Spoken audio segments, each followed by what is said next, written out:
But you wanna bet that I can get you back inside your head before the summer ends and spread a little love. Just for a little fun, I'll make you come back to me before the rise of every sun.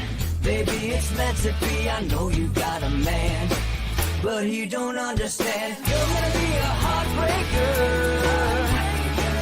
You're such a love taker.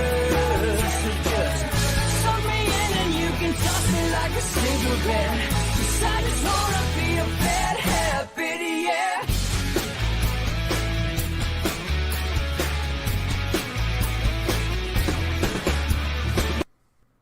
Welcome to Inside the Numbers with the People's Pundit. And now here's your host, Rich Barris. Hey, welcome to Inside the Numbers, folks, with the People's Pundit. I'm your host, Rich Barris. Share. All right, we'll get all through some of these questions today. So you know the drill. Share, like, spread far and wide. All right. This thing with George Santos is getting a little bit weird now. It's more than a little bit weird. I mean, you know, you still have to acknowledge the media's kind of obsession with it, but it was a couple days ago. It went from being, he lied about being Jewish, and he definitely at least embellished, his Wall Street career, which apparently is non-existent, right? And then his GPA. But it's like, as I go through all of these, Republicans fire back and rightfully fire back and say, so what? Joe Biden lied about his education. He's the president of the United States. After being allowed to be a senator for years, for decades, after not once, but twice being disqualified by prior generations as being fit for the presidency, right? I mean, we know that. Because of those lies about his education, his plagiarism. He is a plagiarizer of the highest order. So, Republicans say, so what? Who cares, right? When you demand that Denang Dick Blumenthal resigns because he lied about Vietnam, then, we'll worry about George Santos. The list goes on and on.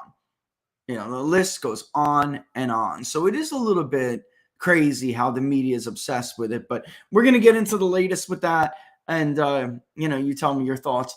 All right, but before we and we're going to hit up the questions too for the public polling project, which again I didn't put it on the front. You know what, I'll probably do it on the break or something, but the link for the public polling project, it's there, and there is already some funds that have been left over, so I kind of want to get started sooner rather than later. And how I am about polling, the duration of polling, and when is the best time to poll to make sure you get everybody. You know how I feel about that.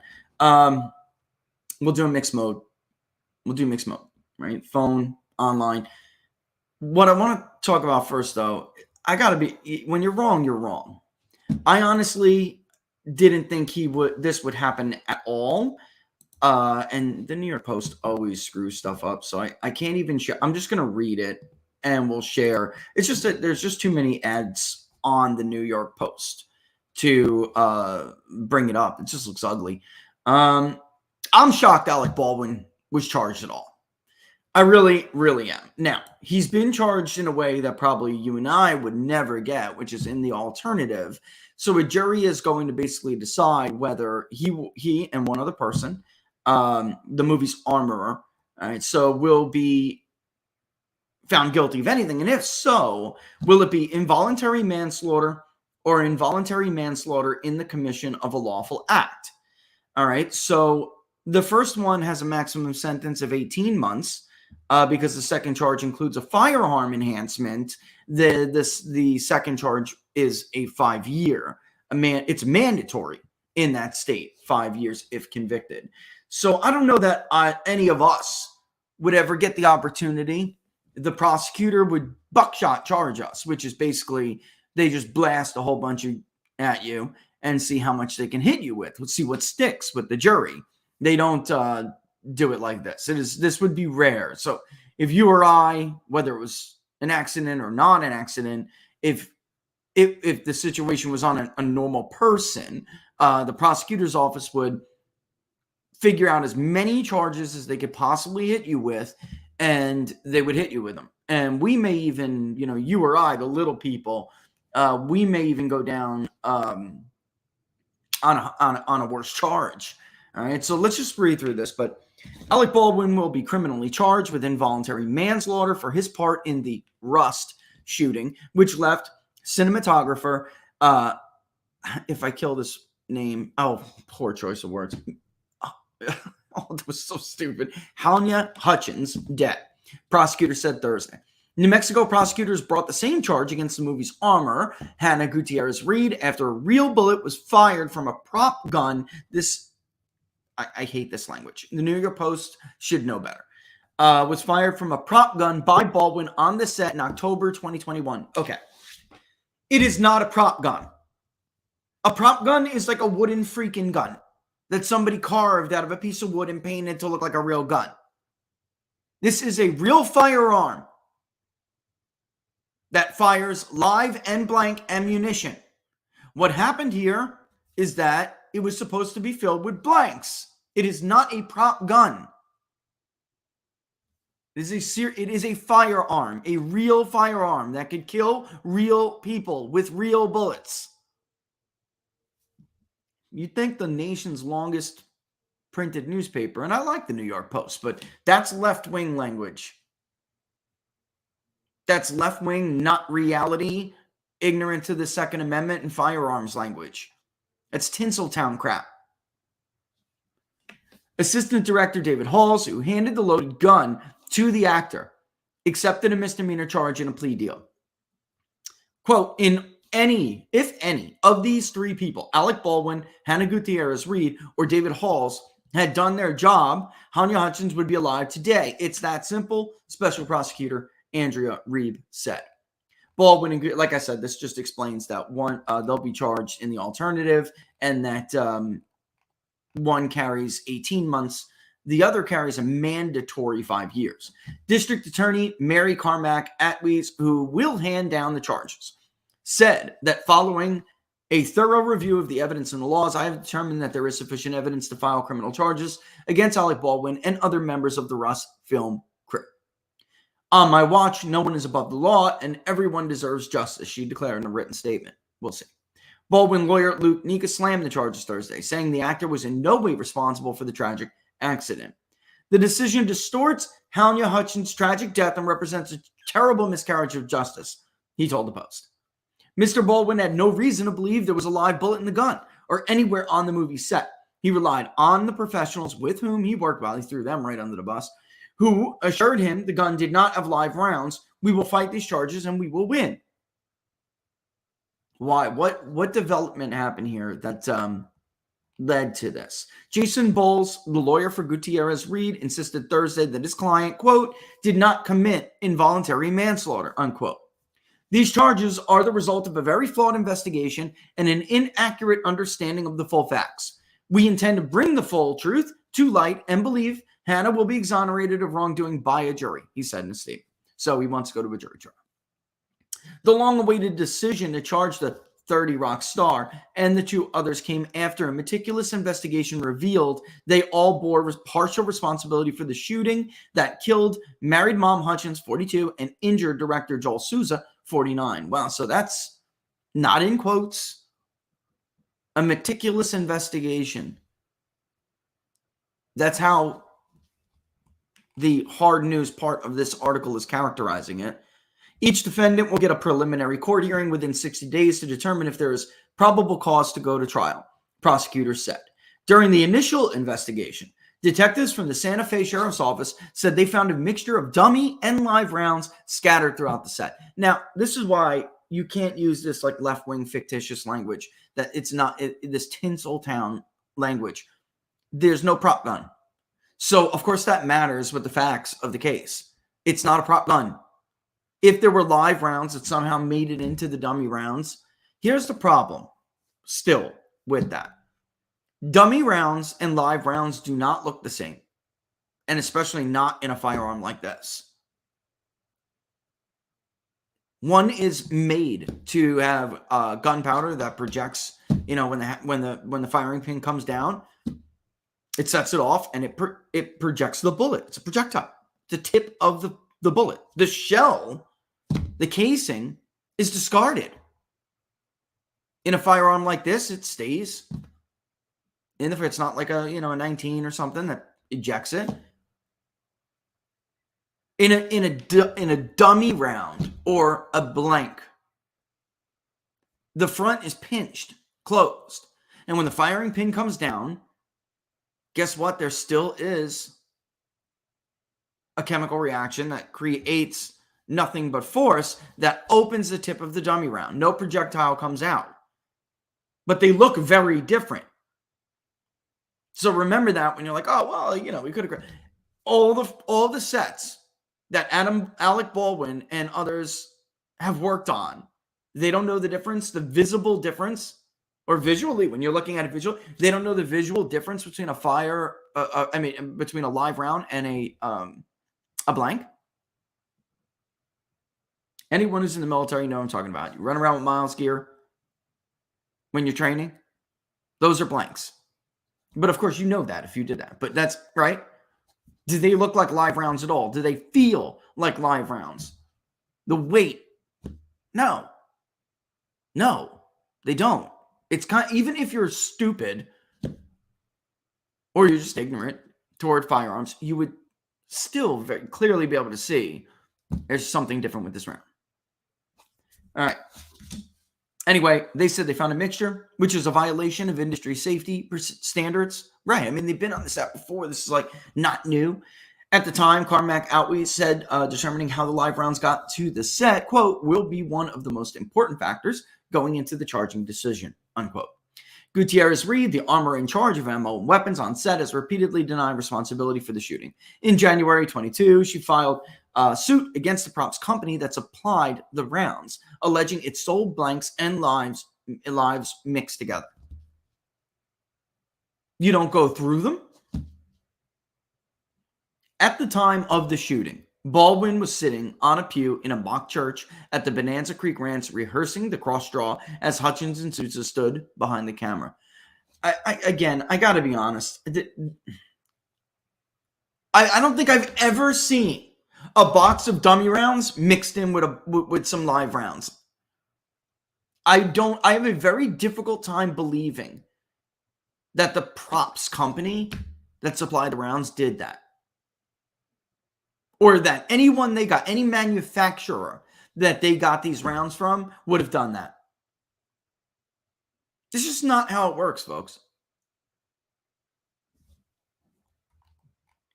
As he rehearsed, he pulled out the gun, pointed it directly at the camera, and fired a single bullet that struck both Hutchins and Sousa, right? Because it's a high caliber, especially if they're standing close enough to each other. It's a hand cannon.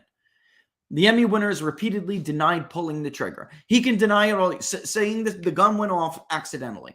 All right, but the FBI forensic report called BS on it, rightfully so. All right, not that I believe anything the FBI said. It's just the case with that particular firearm. Those do not go off on accident. And I hate the term accidental discharge. It should be renamed careless discharge. There's really no such thing as an accidental discharge. Maybe you accidentally acted carelessly for a second. And no, I'm not looking, Laura, so I don't want to stop and read different things every 2 seconds, but right. No, this is a great right. Yeah, right, but this is a dummy round is one that's inert, meaning it does not contain any live ammunition. Type of round can be used for practice drills or familiarize personnel with weight and the feel of a particular weapon. A blank round, on the other hand, contains propellant. They all have something that creates the boom. The difference is the projectile that comes out of it. All right, one that is a dummy round just simply opens up and the ends are pinched. And that is what they use on the set. Or, unfortunately, that's not the case here. Otherwise, people would not have died. But that is what they should have read on the set or used on the set. And he can claim that he didn't pull the trigger. That's just not true. Maybe he accidentally squeezed too hard, or was trying to practice his draw and the firing of the weapon, but didn't really. That is not like a Glock where the trigger depresses really easily, or even it's harder than a SIG for people who don't. You have to fire this weapon with intent for it to go off. I hate to say it, or at least you're creating that mode. You're obviously conscious of making taking that action, right? Sousa told police that he recalled hearing the phrase "cold gun" while preparing for the scene, indicating the firearm wasn't loaded and was safe for use. But he couldn't remember if the gun had been checked before it was handed to Baldwin. I think it's like even George Clooney and others have said, this is good to hear from them in this instance, because they're professionals who have done this before and they're familiar with what is supposed to be done on the set. And I think it was Clooney who said, I never take a firearm and from somebody just, expecting they did their job and that everything's all right. I always check the firearm myself.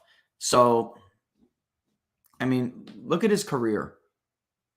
How many movies has Baldwin been in where he's used a firearm? A lot. Halls admitted to police, quote, should have checked all the rounds inside the weapon after Gutierrez Reed passed it to him. David advised when Hannah showed him the firearm before continuing rehearsal, he could only remember seeing 3 rounds. He advised he should have checked all of them, but didn't, and couldn't recall if she spun the drum. Detectives wrote the search warrant affidavit filed last fall. All right. And you guys know what the drum is, obviously. When asked about the safety protocols on a set in regard to, you always take it out. Look, spin the drum. Hall told police the armor typically spins the drum and check to ensure there are no live rounds before handing it off. Maybe that's the case, but there have been more than, a half a dozen actors who have said they do this all themselves. Again, just to make sure. I check the barrel for obstructions. Most of the time, there's no live fire. Opens the hatch and spins the drum, and I say cold gun on set, all told authorities.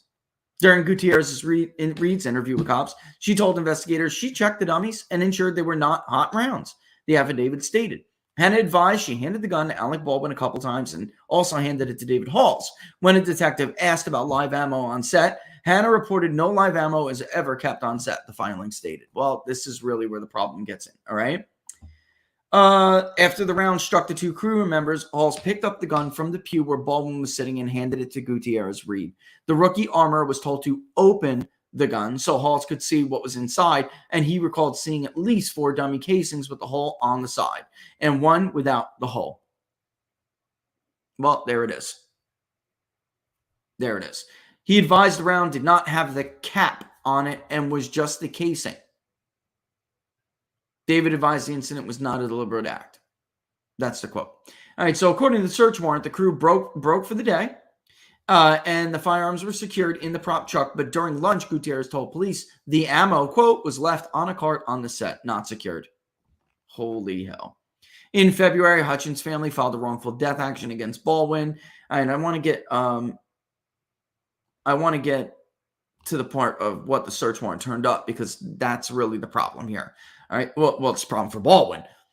I think it's and the other in charge. I think it's clear what happened. Brian Panish, who was the Hutchins family lawyer, he said at a press conference, he had the gun. He says he pulled the hammer back, it fired, and she was killed. The experts will look at it and make any determinations, but we don't think this was caused by any defect in the weapon. Well, it certainly was not. That's crazy. Bottom line is they wound up finding live ammunition after being told that there were none and they were mixed in. One was in Baldwin's gun belt. Somebody did this. No one should ever die with a real gun on a make-believe set. Randy McGinn, a lawyer from Albuquerque, who is also representing the Hutchins family, said that. Said she is confident that a New Mexico jury will be able to understand the complexities of the case. We're used to people coming in from out of town to play cowboy who don't know how to handle guns. The jury in Santa Fe is used to that and understands that even on a dude ranch, you don't hand somebody a gun until you've given them safety training. And I mean, I gotta tell you, I totally agree with this. This is an industry that hates the Second Amendment. They make a ton of money glorifying violence, right? They hate the Second Amendment. Only people that they can afford to hire to protect them, the police, the military, and their fake little world should, in their minds, should have the right to own and handle firearms. Yet we're supposed to give them slack when they make, at the very least, if this wasn't some conspiracy to sneak live ammunition, somebody did this with, just evil motivations, which I don't know how the hell. I honestly don't know how the hell you would get. Yeah, we'll talk Crowder versus Daily Wire. I saw that, Tony. And I see Laura's grabbing comments. We'll do that. We'll talk about that. But let's get just for a moment here. But think about this, folks. These people have made a fortune off of glorifying the very behavior then they then blame you for in the real world because you support the Second Amendment. Now they want leniency. Alec Baldwin is a gun hater, or at least not even a gun hater. He's a Second Amendment hater. He's a right to self-defense hater. Yet he does this for a living and doesn't know the most basic thing. I really want to jump through the screen and hug that woman or give her a big fat juicy one on the cheek, because what McGinn is saying here is everybody knows if you have any knowledge of firearms, you do not hand somebody who's an idiot a firearm. It doesn't matter if it's a BB gun, an airsoft, or a 45, a 44. And you sure as hell don't point it at somebody if you don't know. Well, you don't point it at somebody ever. It's just like she's a fake set. You never point a firearm at somebody. But I get it. You want to have your fake little world. They have to be held to a much, much higher standard, folks. I really do believe that. Or not even a higher standard, they just can't be given leniency here. And frankly, I think in the alternative is leniency. It allows a jury to give them a pat on, their tushy. Don't worry, don't do it again. Forget about a slap on the wrist. By 18 months. It's a joke. What is anyone really going to do? Nobody ever does full time. Now, on that other charge, mandatory 5 years, you're doing that time. Or at least most of it, you're going to do it. These are people that have contributed to mass mental illness in our society.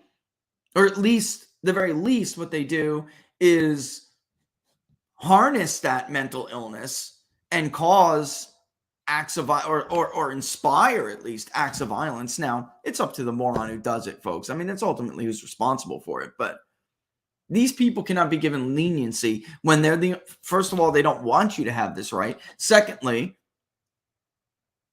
they're the most irresponsible gun handlers out there, apparently. So I'm honest, again, given the multiple tiers of justice in this, or the multiple tiers of, you can't even call it citizenship, status in this country right now, I'm stunned. I am stunned Alec Baldwin is being charged at all. Although it is something that where, he's on a gun safety board too. If that's true,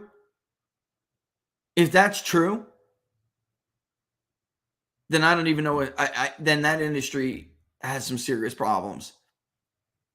Think about what they're doing. And again, you don't point a weapon at anybody ever in the real world. Ever, ever, ever, ever. It doesn't matter if it's loaded or it's not loaded. Why? Because sometimes it is when you don't think it is. You just don't do it. You don't point a BB gun at someone. You'll shoot your eye out, Ralphie. You don't jokingly draw a bow and point it at anyone. You just don't do that. So if they're going to be doing this, for, again, like McGinn said, their fake little world, they should be held to the highest standards possible. Kind of an idiot. Doesn't check a firearm before he points it at. It doesn't matter. But, but again, they're supposed to have standards. They're supposed to have rules. There's a rookie there, a rookie armor. I don't really care. Then why are they on the set if they can't visibly look at the difference between a live round and a dummy round? Manufacturers don't mix rounds. I don't believe that at all. I think that's just, I've never seen that happen before. Countless rounds of ammunition I've spent. I've never seen dummy rounds in with a live round. If you have seen that, I would like to know and send me the comment. I'll take your word for it. But I call bull, man. Just like I called bull when he said he didn't depress. He did not depress the trigger and set off the firearm. It's a load of crap. That was a load of crap. Anybody who knows anything about that firearm knew it was a load of crap.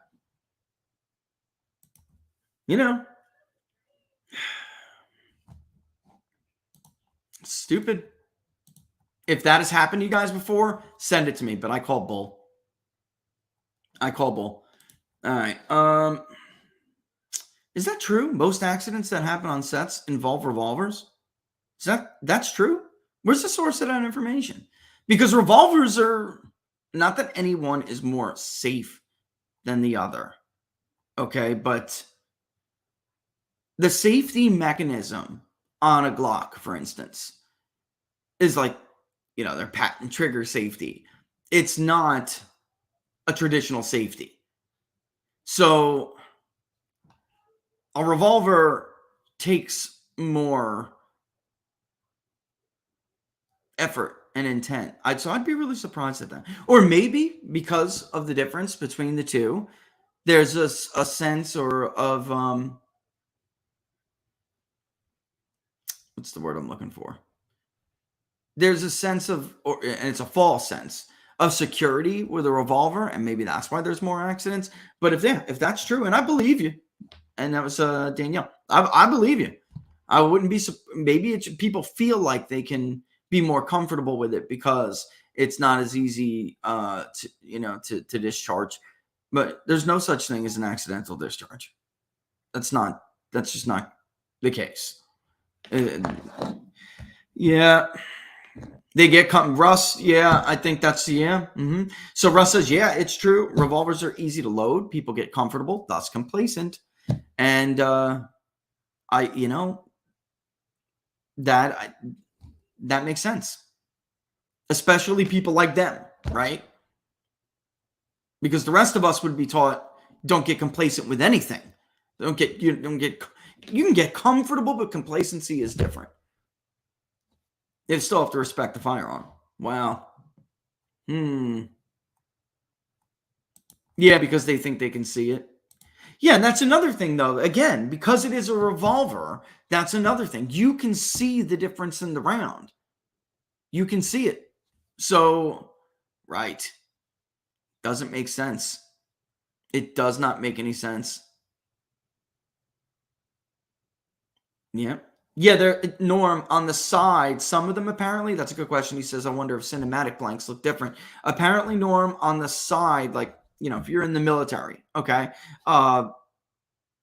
most of them, or at least maybe because the year I was in, were like pinch tips. But from what I understand, you can actually see a discharge hole that, is made to look, I guess, more real, but so that's why they have the armor. It goes through all of that. But, there's there's no doubt this could not, I don't know, could it have been an accident? I don't like using that word in this context at all. There's no accidents. There's just being careless. But I don't know how live ammo would have gotten mixed in. What would be the point of the live rounds being on the set? Anybody even consider that? Like, what's the point of live rounds being on a set? Outside of security guards. I don't know. Russ. Man, I can't say that out loud, but that's funny. Now, I know, you know, there certainly is such thing as that, but not accidental. All right, so let's move on. Yeah, I guess you guys are pining to talk about this Crowder thing. I'm not going to take a side. I'm just going to point out here that I think the point that Steven Crowder was making, which is the point I agree with, is that when you choose to do business acknowledging the censorship is there, then you're kind of like giving into it. So for people who don't know what we're talking about, let's say he signed this deal with the Daily Wire and he got $50 million for 4 years, paid monthly installments, which comes down to, I think it's almost like $1 million a month, whatever his contract was. Let's say he got a strike on YouTube or something, and he wasn't able to stream for 2 weeks because obviously that's going to cause him now not to be unable to deliver said number of episodes within a certain time. And I'm not sure that's even really the case, because you could give different time slots to make it up over the course of time. But without a doubt, if you repeatedly get strikes, it's going to put you in the rears, right? And it's going to put your schedule behind. So if that was the case, then 20% off that contract amount, boom, right then and there. If it moves to Facebook, then boom, there's another percent off the top. It is conceivable that a temporary suspension could wipe out most of the value of that contract. There are scenarios where that could happen. So when I got vaporized from Twitter and then YouTube decided to pile on, Crowder would have to be on a platform like Rumble, which again is the criticism I'm going to make of Crowder in a second. But he would have to have some way to deliver every episode. And all of his subscribers, he built a fan base on YouTube. So he's accusing the Daily Wire of saying basically putting this in here is caving to big tech. It's you're now doing business with that in mind instead of fighting with it and fighting against it. And I get that. I do, because putting it in the contract acknowledges it and basically condones it. The word I'm looking for is condoning. Now, that being said, here's the problem with the other side of Crowder's argument. You already, YouTube, because he was talking about slave wages. That stuff people were talking about is ridiculous. He was saying that they're basically being slaves to big tech. And that is kind of true. But here's the thing. Crowder already is a slave to YouTube. That's the truth of the matter. He built his brand and his show on one single platform. All of his subscribers are there. They've been alternatives now for a while, and he continues to use YouTube as his primary vehicle to deliver content to his audience. If he had a locals page, if he was like I do with you guys, sign up to Rumble. Make sure you sign up to Rumble. Anything can happen at any time, and at least you'll be able to find me on Rumble. So, yeah, just real quick back up, but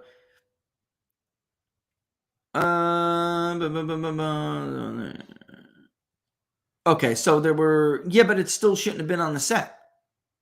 There were live rounds on the set because people were using the gun for target shooting, right? But there still should not have been on the set. So if that's how live rounds got mixed in, that's not an excuse. That sounds like what's the word? Well, yeah, it sounds like an excuse, an attempt for an alibi. It sounds like an attempt for an alibi. Yeah, he's got Mug Club, but that's not enough because when I'm getting back to Crowder now. I'm just jumping back and forth to people's comments, but that's not enough. It's not, because he didn't choose to move all those people to another alternative public forum. So when the Daily Wire is going through his views, and he didn't read the entire thing in its totality, which is why they spent 50 minutes trying to respond to him. He should have, there's zero excuses to have live rounds. They were, and I don't mean to be jumping back and forth, but who just wrote, is that Vince or no, Dave? Right, Dave. Zero excuse. They were target practicing, they were doing target practice before. So what? Zero excuse to have live rounds there. But they look at his YouTube viewership as the primary mode of where he's delivering content. So if you go through his contract, or what they wanted as his contract, that's how they're basing what they are willing to spend on him, right? Because it's like, how much do you have to mine off that platform? If he is suspended, then he can't deliver that content, which is every episode he's not getting is an episode that they have lost the opportunity to mine those people, which is eventually what they want to do, right? So they want to take his YouTube viewers and turn them into Daily Wire subscribers.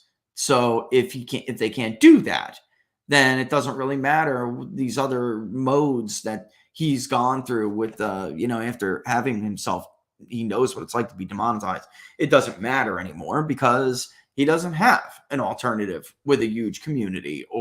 This is the problem that a lot of people who haven't completely gotten away from YouTube yet, or at least tried, this is the problem they're going to have. You have people like Dave, for instance, who just now are on Rumble. That's it. But he started on YouTube. Crowder hasn't done what Dave has done. And by Dave, I'm talking about Viva. And if he had, then maybe he'd have a little bit more leverage, a little bit more bargaining power. So, I mean, look, I think each side made decent points. But what I don't like is what Crowder initially brought up.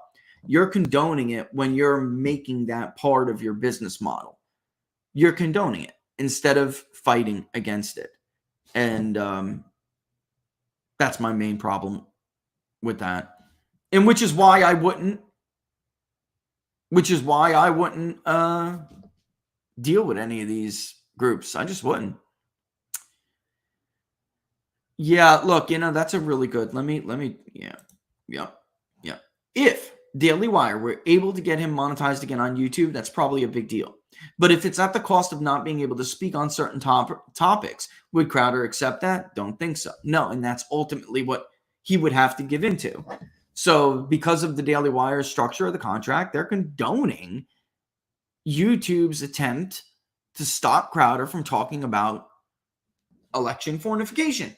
And somebody wrote before, I think that's actually what got him in trouble isn't it? Is that what did it to him? It is, right? Yeah, somebody may know. I'm not a big, I'll watch a clip of him or something like that, comes up. But, yeah, I don't know a long history of his content. But if you're going to sign on with a news organization that puts you in that kind of a box, then there's going to be some limit to the content that you're going to be able to talk about, which is why we've been doing what we've been doing, and don't rely only on YouTube. It could come a time where you're not able to anymore, although it is cool to have the YouTube events. Now, for people who love YouTube still, I think another concern for you guys is how much you spend. Like I see the super chats, just understand they're taking more and more of that every year. I wouldn't be surprised eventually if it goes 60-40 YouTube. So there are better ways to support your content creators. And that's something I think is, now when it comes to an election night coverage or something, that's different. We offer different content than Crowder. It's just a different niche. But there is really no danger in an election night coverage on YouTube. I guess there could be. Right? There could be. But yeah. It could have been the jab too. Okay. Yeah. And if he is one of those, then God bless him. God bless him, because yeah, I don't want to, turn the show into that, but some of the stuff we're seeing now is just not normal. And when we polled all of those adverse effects, whatever you want to call them, when we polled and asked people what they thought about it, I don't know if you know what, actually, real quick, before we go to the break here, there actually is a new poll out today from Rasmussen. And we should take a look at it, because Rasmussen now, and I know you guys are like, yay, you know what? It would have been nice if Rasmussen did this years ago when Rich was the only one polling. I see you guys. I see your comments about that. And that's true. We were the only ones polling any of this stuff for a long time, for years, literally 2 years. But I'll take any company that I can get, whether they're late to the party or not, because it's that important. And it's very hard to see, but let's take a peek at this, okay? All right, so Rasmussen, how likely is it that the Federal Centers for Disease Control and Prevention, known as CDC, has provided the public with complete information about the danger of the side effects? All right, 49% say that it is either, or I would say at least somewhat likely, which was 20%. Very likely was almost 30%, so 29. So 49 to 41, excuse me, roughly, are skeptical now. And I always argued that was inevitable. This skepticism and this distrust was inevitable, because there were too many people who were telling us that they were having these experiences, even though they were not supposed to be told that. They were not supposed to believe it. They were not supposed to talk about it. And what I'm saying is they never really believed what everyone said about it. Should Congress investigate how the CDC handled this program? 57% say yes. You know what's interesting to me? Do you remember the difference between white and non-white when it came to vaccine skepticism that we talked about a lot? Look at other. 2/3 of other, either not white, not black. So these would be mostly Hispanics and also some Asians, right? Pacific Islanders, Native Americans, right? Rasmussen just puts everybody together into other, especially in national surveys. We always break them apart, but most of the group that makes up other would be, single group would be Hispanic, Latinos. 66% of them say yes, they think that Congress should investigate it. Whites are only 56%. Ole. And you remember this, Laura, right? When we were talking about vaccine safety and not even safety, but yeah, whether people trusted it and then whether they were hesitant, and we had the tracker. Without a doubt, non-whites, especially non-whites in urban areas, we're like, no, thank you. You be I'm not going to have the white man experiment on me. Remember that one? You take it first, Whitey. Remember that? You take it first. That was so funny. But Barnes, he called that. Barnes called that because he said immediately, this will not be only about ideology or race, or there are other things beneath the surface in society where there are going to be non-whites who don't trust the rich white man or woman for that matter, and the centers of power that are supposed to represent them. That's not going to happen. There will be people who have a long, long history of being the experiments of society, and they're not going to want to do it. And that is exactly what happened. And here you can see, obviously, there are fewer Democrats than Republicans and non-affiliateds who want Congress to investigate it, but it's still quite a bit. It's 48-40 among Democrats. That's a lot. Right?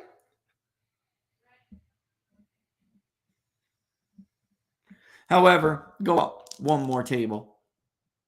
look at how trusting Democrats are with the CDC. How likely is it that the CDC provided the public with complete information about side effects or dangers, right? Democrats, 44% very likely. That compares to only 21% of Republicans and 20% of others. In fact, Republicans and non-affiliateds are about tied, but I just find that altogether Republicans, are less likely, but that very likely number shows you that there really is a significant share of Mr. Rogers Republicanism. Mr. Rogers Republicanism meaning everything's all right. These are the people who say, and they're mostly older. They're older people. They'll say, "Oh, they would never do that to us. The government isn't that bad." Right? That's them. They have this Mr. Rogers mentality where they just don't believe that it's gotten this bad in the United States. They still view the United States as the savior of the world against fascism and the Cold War. They wouldn't think the worst of these people, even though there's so much evidence. So it's different. It's generational. Huh? Yeah, well, that's what I'm saying. Eventually, they won't be around forever. Which is why I've always said that as long as, for the Republican side of this, as long as the MAGA movement remains strong, it's going to win long term, because traditional conservatism doesn't have a growing constituency. It doesn't have a future, right? So all of the growing demographics, when it comes to growth, the leading demographics, they don't subscribe to non-populist. They don't subscribe to wonky conservatism. There's some of those older voters that preferred more establishment Republican candidates. And 10 years from now, many of them will not be alive anymore. That's just the truth. Whereas people who supported MAGA candidates were much younger and had a life. And by the way, less white. A lot less white. So I just don't see how the establishment would hold on unless, submission and force. That's really the only way it could be done. What is that? Oh, sorry to hear that, Norm.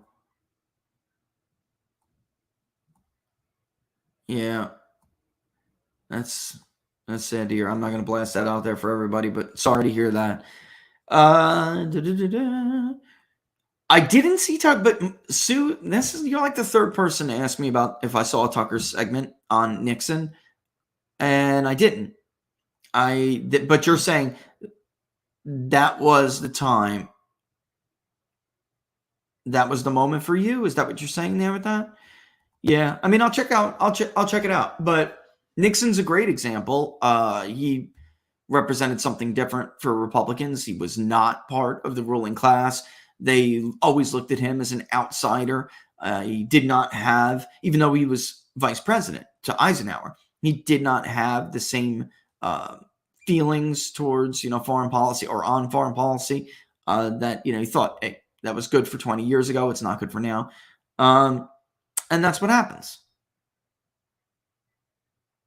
You're put into that category and they got to get rid of you. I imagine that's what Tucker's talking about. Right? All right. So we'll take a real quick break here. Come back, take a look at some of your suggestions for polling, which is going to be great. And I would put together probably a rough draft this weekend. We'll see how it goes, but we'll go through it and show exactly, the angle we're looking for here, because trying to do something new, there's something fresh, right? But something that is a clear indicator of where things are headed. All right, but before we do that, let's talk about 4 Patriots. And sorry, I got a little bit stuffy nose today, so I didn't see why Texas is trending. I'll take a look at that though. Is it? Let's see. Real quick before we bring up our buddies at 4 Patriots. I did see that Texas has a surplus, and people were saying, Texas has a surplus, California doesn't. There is that little a $33 billion surplus, $22.5 billion deficit is in California. But it is true that there's also a lawsuit about the WHO. Yeah, I mean, there's a couple of things going on right now. I'm not sure, but I will look at it. Although I will say it's not that cut and dry. The surplus versus deficit thing. Yes, California clearly has worse spending policy. But, the money that's received and given to the federal government, the ratio there does contribute to that. So, California is not solvent, whereas Texas could be solvent. But it is worth saying that there are several red states that get a lot more from the federal government than they give to it. All right. That's just true. It is. As is the need to guard against food shortages, whether it's weather, like drought, hurricanes, inflation, or even government policies that are dumb, like those in California. They're pushing America's food supply near its breaking point. And that's why survival food is more important than ever. Do what Laura and I have done for our family. Create your own stockpile of the best-selling 4 Patriots Survival Food Kit. It's not ordinary food. We're talking about good for 25 years, hand-packed right in a family-owned facility in the US of A. These kits are compact, they're sturdy, they're water-resistant, light-resistant, they stack easily, and they have different delicious breakfasts, lunches, and dinners, which you can make in less than 20 minutes. Just add boiling water, simmer, and serve. Go to 4patriots.com/TPP to get your 3-month survival kit. You'll get their famous guarantee for an entire year and after your order, plus 10 free gifts and free shipping. All of those free gifts, for those of you who got it, you can attest to this. Every single one of those free gifts is useful. They're called 4 Patriots because a portion of every sale is donated to charities who support our veterans and their families. Just go to 4patriots.com/TPP to build your own stockpile today.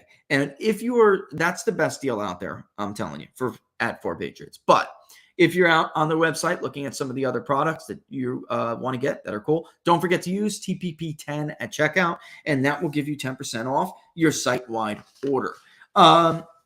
Speaking of 10 free gifts, if it's going to be unseasonably warm, then it's going to be time soon for us to plant one of our free gifts, Laura, because if it's going to continue to be 60-something degrees, I'm going to have to get out there and put down the pre-emergent on the lawn, and we're going to have to get out there and build another garden bed to use those seeds that we got. One of our free gifts was Hardy Seed Collection, Survivor Hardy Seed Collection. So they're seeds for plants that are extremely durable. They're die hard. Would you like me to help you? Yeah.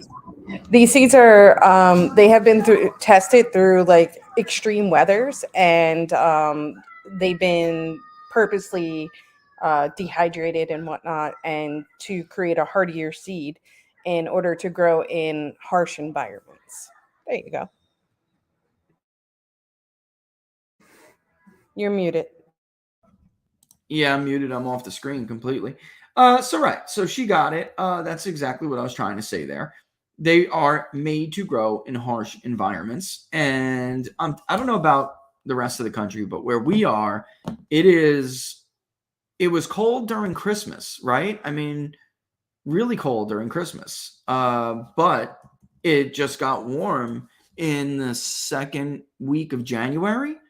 And their nights are cold, but the lawn doesn't know what in Sam hell to do with itself. Really, it doesn't. So, am I going to come out of dormancy here or not?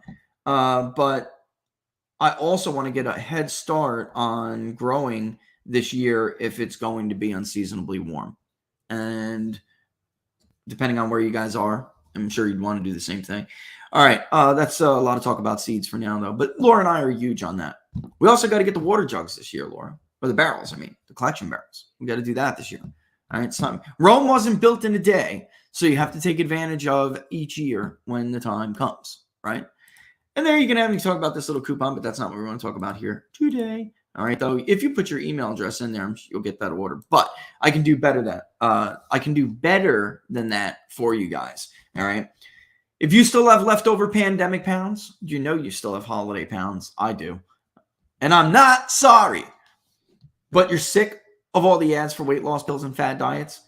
We've been there. Laura and I, we've been there. We've done that. Guess what? They don't work. You know what does? Eating 5 healthy servings of fruits and vegetables each day. You do that and the weight will fall off. But A, vegetables, who likes them? Some of us do, some of us don't. If you're not a fan, right? And B, who hell has time to prepare all of those meals? That is a lot of servings of fruit and vegetables. Not feasible every day. Let's talk Field of Greens. Field of Greens is a science-backed formula, specific fruits and vegetables, which I've read to you guys, a ton of them, that you won't find in any other product. Proper nutrition reboots your metabolism. Especially if you're 41 like me, you will know the difference. And so you'll burn calories faster and you'll lose weight in a healthier way. And Field of Greens is the only brand that's backed by a better health promise. You'll look and feel better fast, true. But the greater proof comes when you go to your next checkup and your doctor says, you've lost weight. Whatever you're doing, keep it up. So let's get you started with 15% off your first order. Go to fieldofgreens.com and use the promo code TPP for the People's Pundit, fieldofgreens.com, promo code TPP to get 15% off your first go at it today. And like I said, a lot of you have done that already, and you already are telling us, about your experiences. Give it a couple of weeks, give it a month, and you'll be like noticing things like conditioning my hair. I'm like, oh, my hair feels better. My skin will clear up if you have like skin issues. I'm serious, or at least it's typical experience for us. Am I missing somebody? I am, indeed, I am. Sorry about that. One more, and we're off to the races. And then we'll answer some questions. And I don't have Alchemy loaded up. Yes, I do. All right. So we're going to talk, after this next one, we're going to talk about questions for the poll. All right, let's do this. Jumping up and down for 6.5% inflation. Not me. The last time the economy looked like this, the stock market lost 50% of its value. The dollar, 46%. Price of oil quadrupled. And I'm going to keep saying this every day because I want you guys to know multiple people are expecting, and I'm talking about people in know, are expecting a surge of gas prices. We already did see a little bit of an incline, but I'm talking about worse than what we're seeing now. And while the economy collapsed and inflation ran through the roof, the price of gold shot up 1,300%. Silver rocketed over 2,400%. So if history repeats itself, we could see this happen again. Can you afford to miss out on what could be an even bigger opportunity? The biggest, maybe, gold and silver boom of our generation. That's why I want you to go tpplikesgold.com, because when you do, you'll not only get the chance to protect your retirement savings with gold and silver, you could get 10 grand or more in free silver just for doing it. It's a rare opportunity. Don't miss what could be your best opportunity to protect your retirement savings. Visit tpplikesgold.com. That's tpplikesgold.com. And don't forget, when you're there, see that little packet thing right there? Fill it out, send it in, and call them before they call you, and you will get a free coin if you beat them to the punch. All right. When you place your order, you'll get the free coin. All right. And you could get that much. It's an incredible opportunity. You could get even more. Depends on what you do. But with us, it was like 6% or so. And it's much appreciated to get any surplus of anything these days. Is it not? All right. Let's go to my locals page and roll through some of the ideas that we were talking about for the polling project. Because, man, it's already after 1 o'clock. Time flies, don't it? It is unusually cold during December, Christmas time, and then warm back up for January. That's what happened to me. Mongoose. Yeah, all my flowers are trying to grow right now. And I'm like, no, mulch. I keep putting more mulch over it because then it got cold 2 days later. And I was like, no. I know. It's crazy. And with me, it's I got broadleaf weeds trying to grow in my Bermuda, which you guys all know is a catastrophe. So I'm wondering whether or not, while it's still in dormancy, because if it keeps warming up like this, it's a hybrid Bermuda, it will come out of dormancy. It's faster than a normal Bermuda. It stays greener longer, especially in this region, in this climate. So I don't want that to happen before I have a chance to get rid of these broadleaf weeds. All right. Let's see. Is this the right one? All right. I'll just refresh it to make sure that we're getting everything we're getting here. Ideas for the polling project. New culture wars. Let's refresh.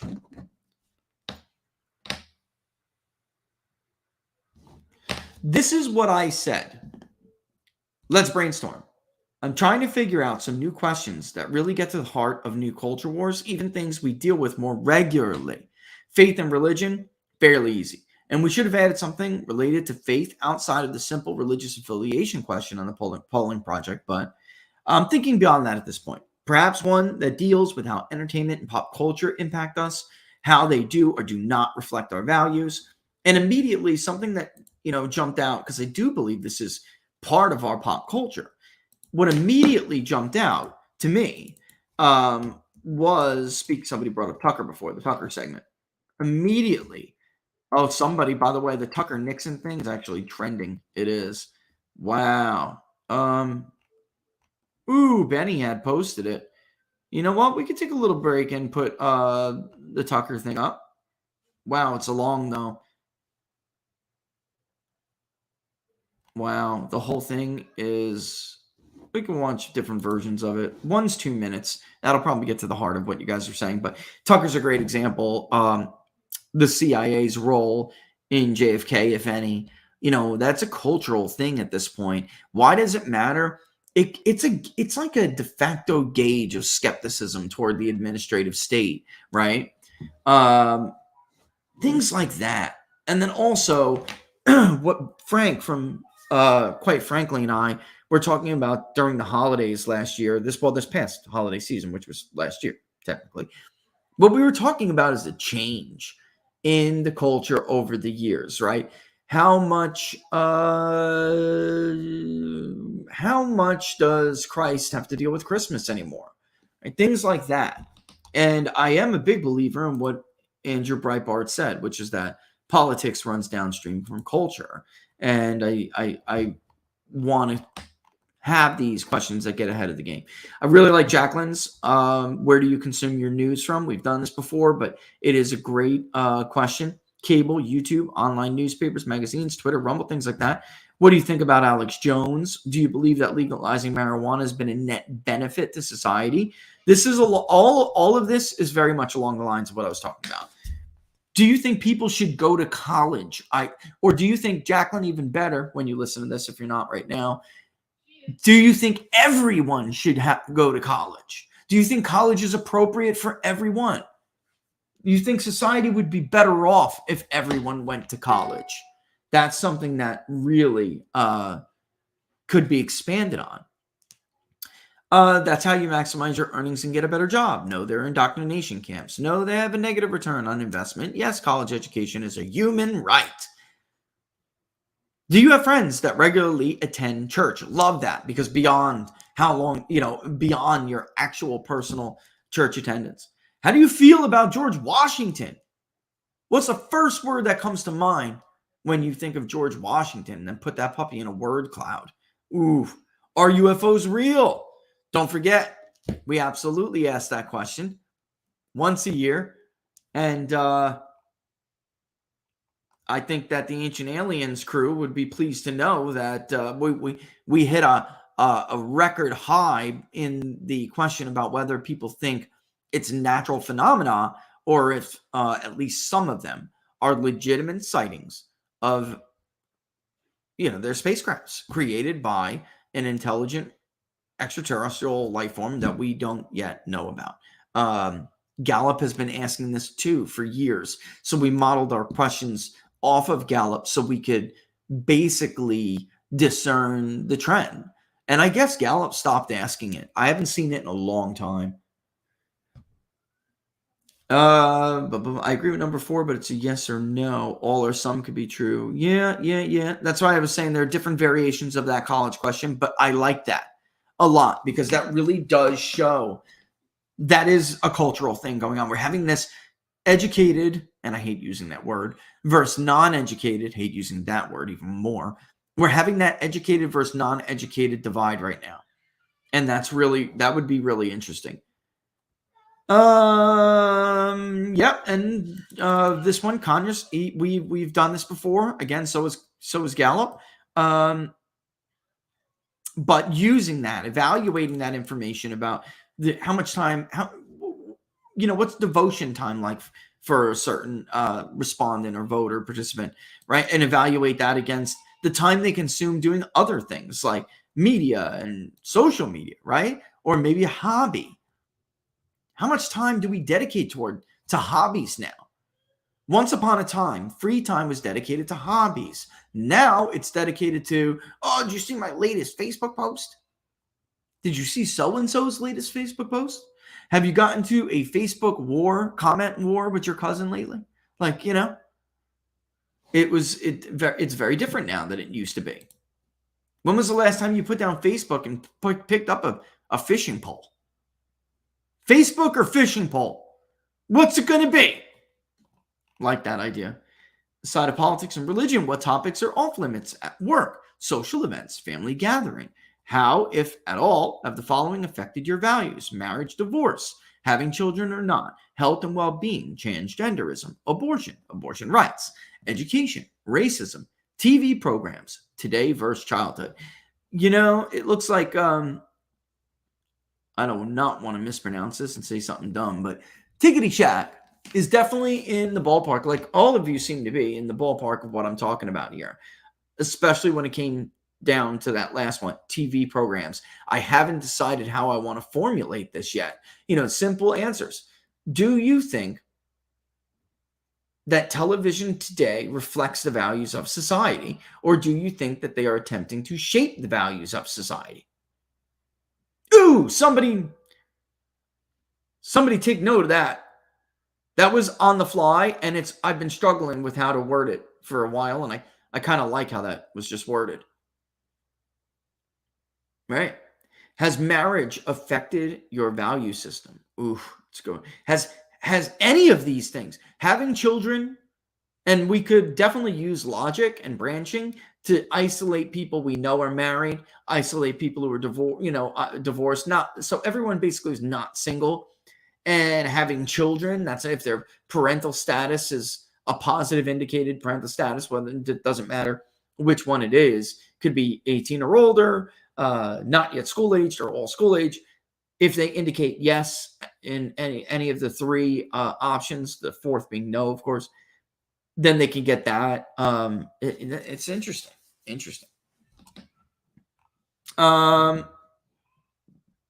Would you like the government to step in and use its powers to protect citizens when institutions and corporations push social issues and medical mandates that go against common values and individual rights? Or should this all be decided by executive actions in the court? Even just simply gauging the role that people think government has to protect citizens, not to, push things on people, but to protect citizens. This is a very populist question. And I think, or what it would do is it would certainly highlight how many people are left versus right populism, I guess is the way I'm saying. Okay, look, you can go virtual fishing on Facebook. I know, right? It's ridiculous, though. But yeah, I'm saying that's exactly what I'm talking about. Somebody had also, that was Magoo, said, what about asking if people feel their churches should be political or should get political? I love that idea. I do, because I feel like Catholics, they don't stay at everything. But there's actually my old pastors in a bit of a fight now with some other pastors in the Protestant denomination or non-denomination, which is really mainstream Protestantism. But he was himself raised in a more Baptist setting. His father is also a famous Baptist preacher, but he doesn't like to do the Republican versus Democrat thing in his church because he feels that Christ is talking to all parties, right? That being said, there's the other side of this that says there wouldn't be a Christ if one party had their way, or you wouldn't be able to worship him. And so I myself am torn on that because, of course, Jesus was speaking to everyone. The sick don't need a doctor. I mean, the sick are the ones who need a doctor, right? The healthy don't need doctors. So I get what my pastor is saying. I do. I just also understand the reality of the moment, which is very simple, that when Paul and Peter and others were preaching throughout the Roman Empire, right? They certainly weren't keeping politics out of the pulpit. Yet their target was the Roman citizen.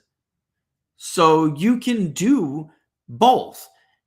It's on us if something a pastor is saying offends us. It used to be the case when that was the case, we may have to take a long, hard look in the mirror and see whether or not we're really living according to the way, right? Nowadays, it's like, oh, you just offended me, I'm going to tune it out like a child, la, la, la, la, la, la, la. And that's sad because what good is hearing a message if you think that you are perfectly fine? Then what are you doing in church? You have no more room for growth, right? You have no more room for growth. You're never wrong about something.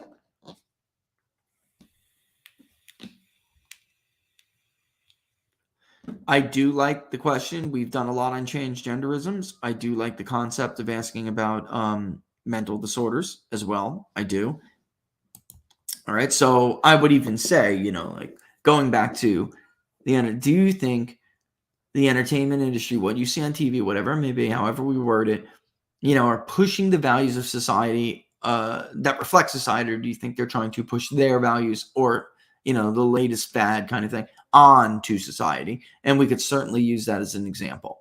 For instance, during the holiday season, just for fun, because this is the kind of dork I am, I like to know whether or not certain demographics are actually represented in entertainment and media, right? So if you're looking at, the freeform lineup, right? Or a new movie on Netflix. And there were new Netflix original Christmas movies.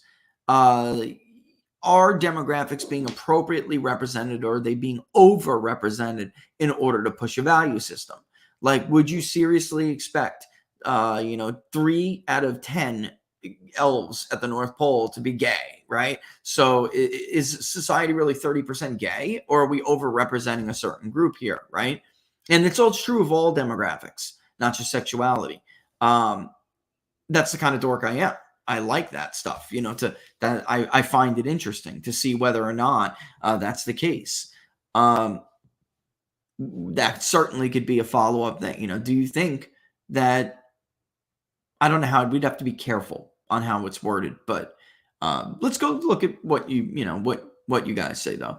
One says, immediately, I would not trust the government to protect citizens. Look at what government did to protect us from, right? You can see it on the screen.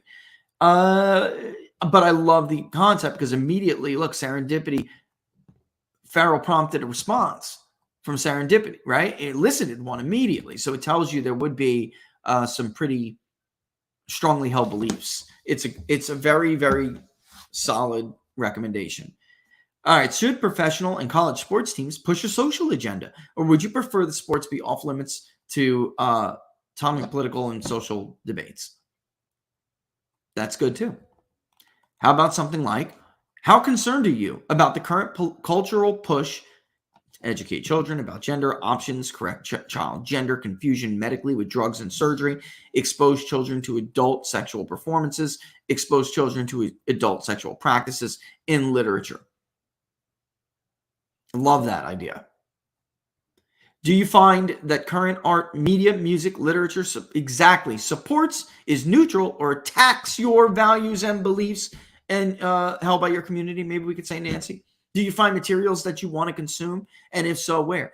That's really good. The way that's worded, and of course that has to be tweaked, but the way it's worded, I like that. I think even in my own damn suggestion, or maybe there's room for multiple questions here in one entire section that has to do with new culture wars. But do you find that current art, media, entertainment, we could just use the word too, humanities, Nancy, right? Do modern humanities, whether it be art, media, TV programming, right? Entertainment, sports, or literature is really even better. Do you find them to be supportive of, neutral, or are they attacking your value system? I like that a lot. I do. Did you used to watch award ceremonies such as the Oscars, Emmys, or music awards? Do you still? If you have stopped, why? There's definitely a better way to do that, Idosa. But that's another good one. Another good one. Have you canceled Netflix, Disney, HBO? Yep, because you found their content to be objectionable, and explain why you found it objectionable. And I think that actually could piggyback off of Nancy's. So do you find materials that you can consume and where? And then, the flip side of that, a follow-up could be, have you stopped consuming any of the following? And if so, why? Right? Why did you find it objectionable? Yes, just canceled Disney Plus. Somebody said immediately the new woke Willow was the last straw. I know exactly what you're talking about. In fact, this is exactly this is what I mean too. So for people who don't know Willow, it was, and Laura never saw it. I said, oh my God, Laura, you never saw the original Willow? You have got to see it, because she loves fantasy stuff too. I'm like, you have got to see this. And then compare it to what you see today. And the question for me is, folks, I want to ask you this, all right? Because Frank and I were talking about this as well. And the answer is simple, that if you want to retell a story, or if you want to destroy a value system, you have to retell the story of that value system in a negative light or an unacceptable light.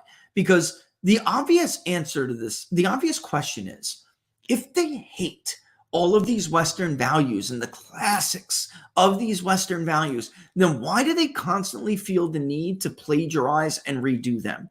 Arthur, Hamlet. What's the other one now on Netflix, Laura? Starts with an O. Othello. Ophelia.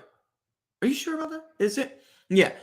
So you need to redo all these Shakespearean classics. You need to rob the Robin Hood theme and make it so that Big John is a Muslim, right? I mean, all of this stuff. Why do you feel the need to steal? Because that's what you're doing. You're not creative enough to come up with your own classics. You're not as talented as the men and women that you claim to hate. So you feel the need to be a poser, to take them and redo them. And the truth of it is, I think both things are going on. One, they're not as talented as these people. The titans of Western humanities that created, everything from the Iliad to, something modern, or at least modern for us. They have to redo everything, a West Side Story, and turn it into something it's not, right? I think A, they're not as talented, so they can't do it, even if they want to.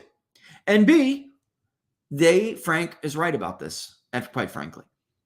It's about retelling the story and retelling it in a way that erases a major part of the ideology or the value system that you are trying to topple or overcome or dismantle or erase from history. So that's the Willow thing is a perfect example. The Witcher is another one. If you're talking, that's Disney Plus on Willow, but talk about Netflix. You needed to rewrite that tale. It wasn't an exciting enough tale for you. So Trish Marigold can no longer be a Celt with red hair. Yeah, here's another one from Blondie. I would ask, do you want your children to attend college? Do you think a college education is worthwhile to living a better quality life? And this is what I'm with Jacqueline on with that question and how Blondie's adding a different aspect to it. I love it. And adding after, I've witnessed a shift not towards anti-intellectualism, but an earned mistrust of higher education in the past decade. Victor Davis Hanson articulated his concerns in his essay, "We are living in the new dark ages." And very similar to something I wrote called the age of unreason, right? This is a sea change. Higher education was once universally regarded as the silver bullet to shoot the working poor into the upper middle class. Universities are now regarded at best as a Ponzi scheme, at worst as concentration camps loading young people with debt and no skills to advance to middle class family formation.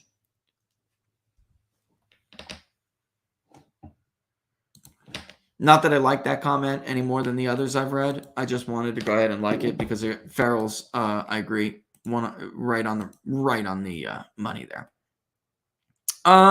Here, this is one too that I read, and I really like this idea, totally expanding the concept of what we ask about faith. I'd be curious, for those who are Christian, what level of Bible knowledge they have. Limited, moderate, very knowledgeable. I realized in my 40s I really didn't know much, even though I grew up going to church. After attending in-depth Bible studies for 10 years, my understanding has given me a much clearer view and opinion on cultural issues. Cheryl, I absolutely love where you're going on that. You know, just the concept of asking people, do you celebrate Easter if you're a Christian? And it's like, yeah. Do you believe that Christ was resurrected? No. Well, how can they be reconciled? The resurrection is the event that separated Jesus from any other prophet of the day or claimed prophet. For people, again, like Andy Stanley, I mean, one of the most convincing arguments is for the resurrection is the speed at which it moved through the ancient world, right? James, a brother. How do you convince your brother you're the son of God? He was raised with you. You were a carpenter or a construction worker. You're not particularly well educated. How do you convince your brother? Like, imagine if you turn to your brother right now or a sibling. At 30 years old, I'm the son of God. If you don't follow me, then I'm going to prepare a place for you by the Father. If you don't believe in me, then I'm sorry, James, but you ain't going to make it. Like, your brother would look at you like you're nuts, right? Rich has lost his damn mind. Dad, Rich has lost it. I don't know, maybe performing miracles or coming back from the dead. That could do it. Right? I mean, so a lot of people, I just don't understand how they don't have knowledge of what is so crucial and important. I mean, I understand how I guess I understand the how. What's left is to qualify it. Or quantify it, excuse me. How serious of a problem is this among the faithful that they're unfamiliar with their own tenets? Because that certainly makes it easier. And she's bringing up cultural issues. Cheryl, it's certainly easier to convince the faithful to give up long-standing doctrine, right? For the new thing. Like Pope Francis, for instance. You have the more, and I would call them the more educated Catholics who really don't like him at all. Because you're just a man. Who are you to come and change doctrine? This is what the Bible says. I'm supposed to believe the pontiff? Yeah, I know it. Yeah, this is my, and I would agree with this, Meiji 67. We have to be careful with some of these suggestions, where we go with them, because I think she's absolutely right. She said, I love these comments, but in my opinion, this community is above average in being informed and concerned about contemporary issues. What I would like to know is how informed people think they are, whether well-informed, uninformed, ambivalent. What is the main source of their information? Is it the mainstream media, alternative media, or do they not care? And does this influence their political views? I think it's fair to say we know that it does, but to what extent? And I think there is a danger. I think she's right that there is a danger that we could get a little bit too specific, right? We got to be a little bit more generic. Do you feel that programming, entertainment, media, literature, whatever, do you feel that modern A, B, C, and D reflect your values or attacking your values, that kind of along those kinds of questions, absolutely. If we get a little bit too specific, we're going to run into a bunch of people who are simply not as informed as others are and will not be able to answer it in great detail. And even if they do, it won't be conclusive, because we will not be confident that a large percentage of people who are choosing some of these answers are actually doing so fully informed. Right? All right, so I agree with that. I think there's a danger and we got to be careful. I think you get a kick out of this. I'm a state committee person and recently attended a caucus to choose candidates for judges. In the primary, one candidate told us that she was a member of the opposition until 2021, but changed parties after watching Candace Owens speaking on the internet. Until that time, she had no idea that her ideas were lined up with the current party because she only watched mainstream. I asked her if she ever heard of a Roku stick. I'm not surprised at that. And this is why the election fortification is obviously a serious issue. And I told everybody after 2020 that whatever your number one issue is, you better make room in your heart for that to be right up along next to it, because without it, without confidence, without integrity, none of it matters. That being said, I have done ad nauseum surveys about which comes closer to your view. And it is very clear that one side is benefiting from mass ignorance on issues. And they're benefiting because the media, let's just call it media and entertainment, that industry is pushing things that are simply not true. And people are confused about what they truly believe. So a ton of voters who voted for Glenn Youngkin were simply not aware of the Democratic position and an agenda when it comes to transgender, gender-neutral issues and schools and public education. They were simply unaware of the entire premise and point of critical race theory. And when they were told, they were like, whoa, that's not for me. But the media and entertainment industries, the information cartel, does a very good job of obfuscating where parties stand on different issues. When I did a ton of in-depth polling of California 13, in the Central Valley in particular, no Republican consultant believed they could win that seat or any of the other ones for that matter that were up for iterations in the new redistricting. It was only through the work that we did at Big Data Poll was it very clear that there was a huge chunk of the vote that had been voting Democrat that were now confused and didn't know. So I do believe that, and I get a kick out of it because I believe it. It's significant. It's very significant. I think that was part of the magic of Trump's campaign in 2016, that he really did separate, the two parties. He did. Actually, I would say he exposed both parties and made it that one, yes, they're both corrupt, but one of them at least is fighting not to be. That was kind of his argument. Now that I'm here, now that the movement is here, the other one is just too unacceptable to vote for. So he made the alternative, Hillary and the Democratic ticket, too unacceptable. That's why it doesn't, if you're a Trump supporter, it shouldn't make you confident that he's learned any of this, because saying something like abortion cost us seats, that's not accurate. And it's not very comforting for a pro-life movement or voter to hear, because in 16, they tried the same thing on him. It was all in the difference of how Trump handled it versus how congressional and senatorial candidates handled it in 2022, excuse me. One in 16, 6 years before, ran head first into that argument. Yeah, I'm going to. Yes, if you elect me, Roe v. Wade is going down because I'm going to appoint and nominate and get them confirmed. I'm going to get justices on the Supreme Court who are going to overturn Roe v. Wade. And everyone had their little meltdown. And when Hillary Clinton tried to take advantage of it, he simply just turned to her and said, I am not the monster here. I'm not the extremist here. You're the one who kills babies. You rip babies out of the womb up until the point of birth, Hillary. You're such a nasty woman.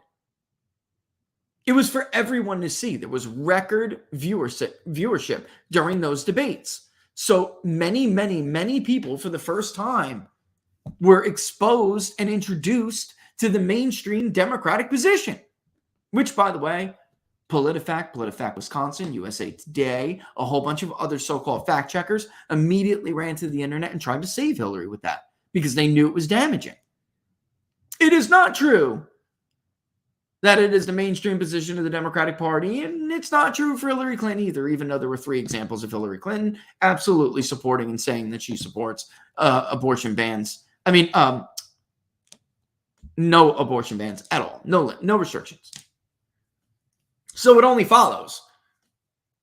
If you oppose limiting abortion in any way, if that's how you interpreted Roe, then you support ripping babies out of the womb when they're developed. End of story. You can't have it both ways. The difference was in how it was handled. And I think this is a great point here. A lot of people just simply they don't know that. Sometimes you have to do your own due diligence. Yep. This is a great question. My parents all get their news, and Maria, I'm telling you, when it comes to that news question, and others had shown it as well, when it comes to that news question, it makes a major impact on belief systems during voir dire research when we conduct these interviews with potential jurors to figure out whether or not they'd be a ideal or a catastrophe for our particular client. And I will say, well, let me read the comment and I'll say it. My parents get all their news from CNN and MSNBC, and they do not believe anything unless it is said there. That's really depressing to me because I know they're both smart and well-educated, a chemist and an electrical engineer, and yet they're totally indoctrinated. They are equally perplexed as to why I, my husband, and adult children don't believe anything those channels say. Yep. And I would argue it doesn't, well, I wouldn't argue it's just the case, Maria, and it's sad, but it's, I would very much love to do specials on this, but illusory truth effect is very real. There are other cognitive biases. They are all very real. And no matter how smart someone is, they could be lied to over and over again by their same source. But as long as those sources are affirming their belief systems, it is more painful for us to admit we were wrong, and it's more painful for us to confront when our worldview is collapsed, and it's more, all of that is more difficult to deal with than how, simple expression. It's easier to believe the lie. That's it.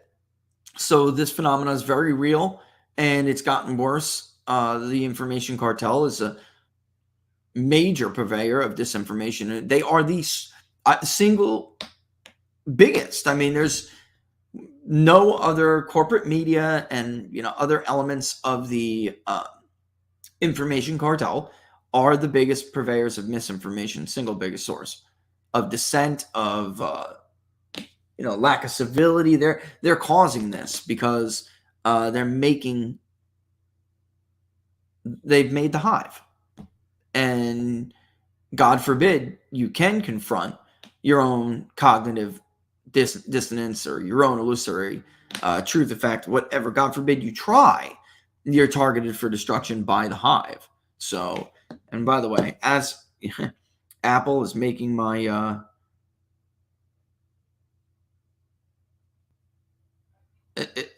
as I'm talking to you right now about some of these issues, I get an Apple News spotlight about an abortion story. It's unbelievable, right? Unbelievable. Yeah, and where you live obviously has an impact, but I do really like this idea of talking a lot about sources of information. I think that's pretty much a shoo-in to get on there. You, Jacqueline, all you really have had, you're getting it. I mean, you all are, but plays a major role. There are people, as we talked about on the book club on a couple of times. By the way, book club, 3 p.m. Eastern time, Sunday. Our locals community is too big to have too few in the book club. Come on, guys. Great discussion. But one of the people who was a regular in the book club, she and I talk a lot because we're both from the same area in the Northeast. And these are educated people. But if they don't read it from the Washington Post and the New York Times, they simply don't view it as credible. It doesn't matter how often the Washington Post has lied to people. It doesn't matter how much fake news the New York Times printed. I mean, one example is me showing a relative the entire transcript from the conversation with Trump and Zelensky and showing them what they're reading on the front page story at that day, that time during the impeachment trial and the New York Times. The New York Times removed nearly 500 words from the transcript and strung it together to make it look like Trump was saying something he did not say. And no matter what, it didn't matter that I had the full transcript. Look, compare them. They're lying to you. It just didn't. You could see it in her eyes. She could not come to grips. It's sad. It's like being in the cave. The allegory of the cave, folks. And you get up and you turn around. And you see that the shadows on the wall are just being made by somebody else. That's not real. But no matter how much you pat your companion in the cave on the shoulder and say, just turn around. Look. They would rather look at the shadows. It's easier than it is to turn around and confront the truth. And we got to get to the heart of this stuff. We do. Loving that idea. Loving that. Let me just read that.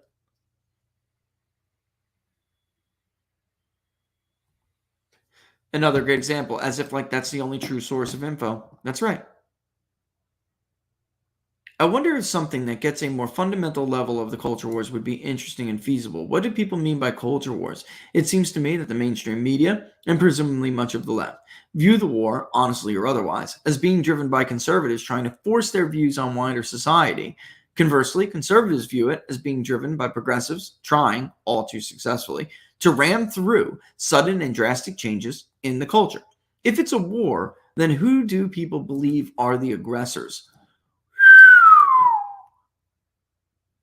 Love that. Love that. That is a fantastic suggestion. I got to think a little bit harder about this, but with or without a prompt. If you go without a prompt, which I always try to do as much as possible, which is, I think it was Sue's suggestion, be careful because there may be some people who are not as informed. If you go without a prompt, then you're making the assumption that the target population is informed enough on this phrase, culture wars, right? And then again, if you decide to add the prompt, which always has a risk of injecting a bias into the question or some form of tainting of the question, then you're assuming there isn't and they need an explanation. It's not widespread. And you would have to give all points, right? Or both sides is another way to say that. And then go from there. That's I'm really in love with this concept, Laura, a lot. I really am. Because I think that I've seen people say, who do you think are winning the culture wars, right? But I've never seen anybody ask who they believe the aggressor is.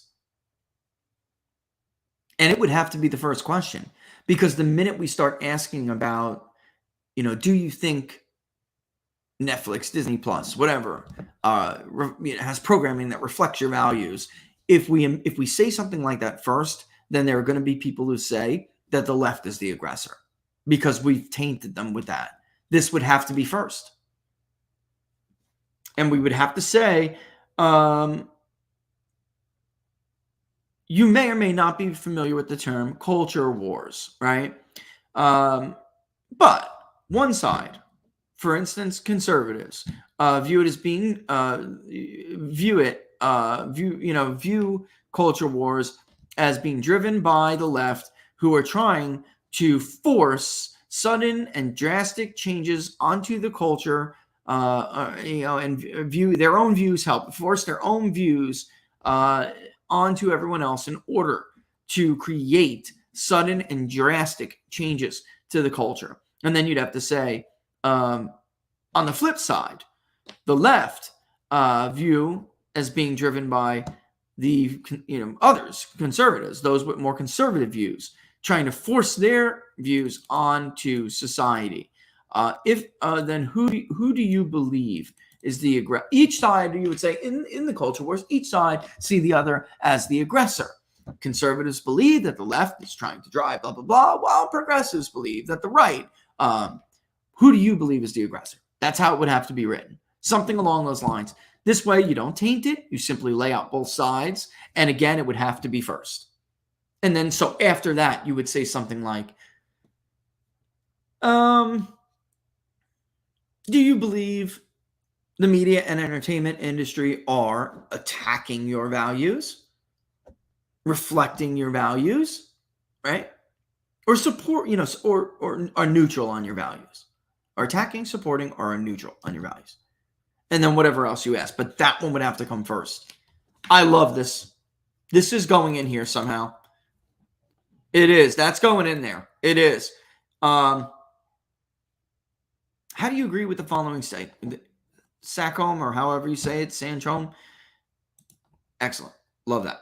Love it, love it, love it. How much do you agree with the following statements? Hollywood lacks creativity when they reboot a franchise and recast the main characters with a different race, ethnicity, biological sex.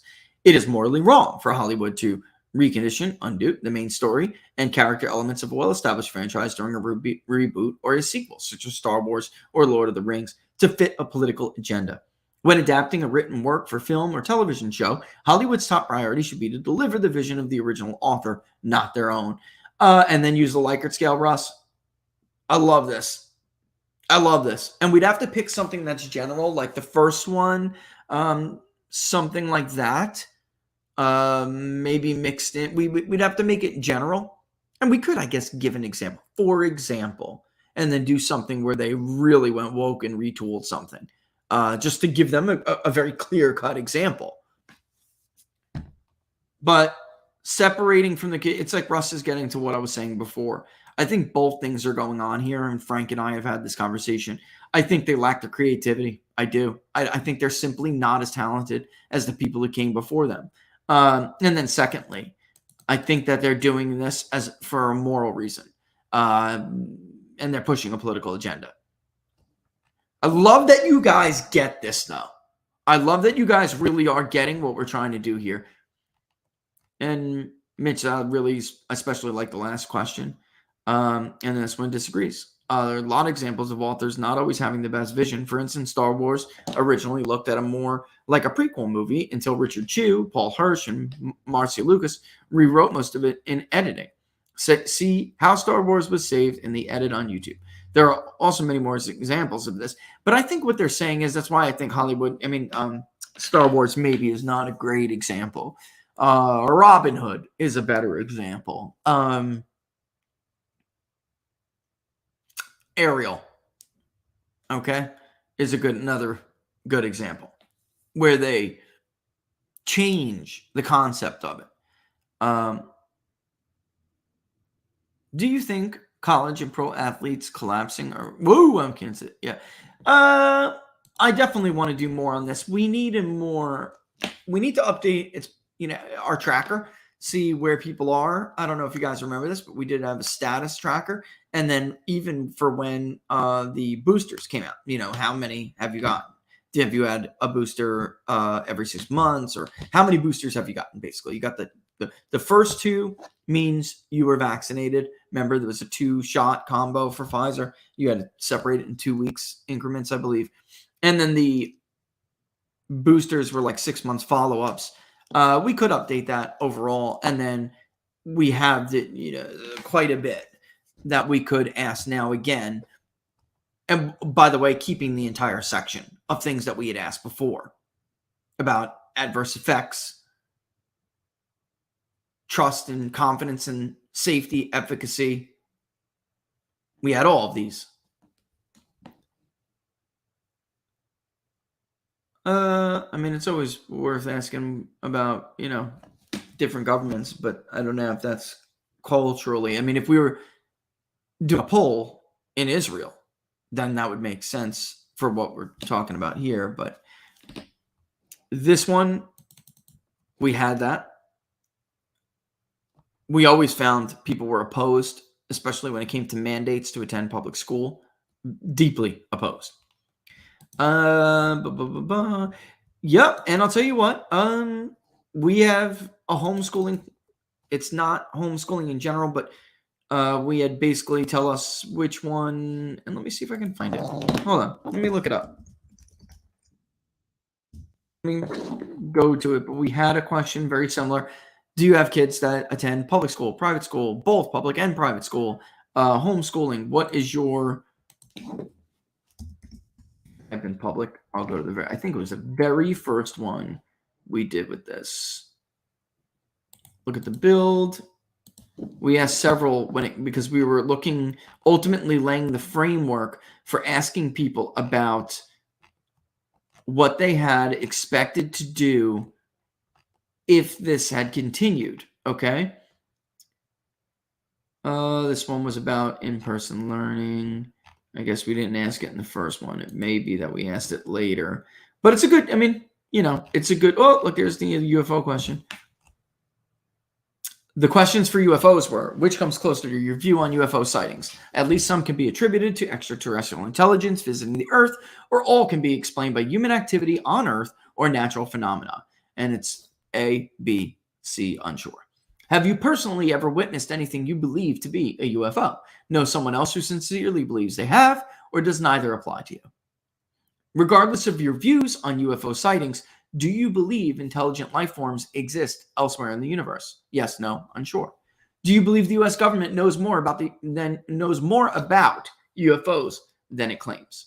All right, so we asked quite a few there. I love when it's time for UFO question day, whatever it's called, because we do it once a year, and we've done it twice since the public polling project. I'm looking for that the question that specifically relates to school. Here's where we began to do the vaccine tracker, status tracker. That was about the filibuster. Okay, looks like it was later than I thought. Let's see. Let's look at early summer. It may have been early summer because we're discussing what public schools and education. There it is.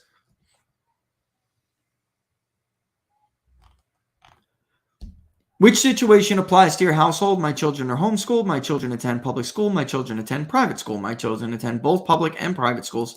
My children attend either public or private, but I am considering homeschooling. So we were gauging whether or not there was a rise in homeschooling, and there was.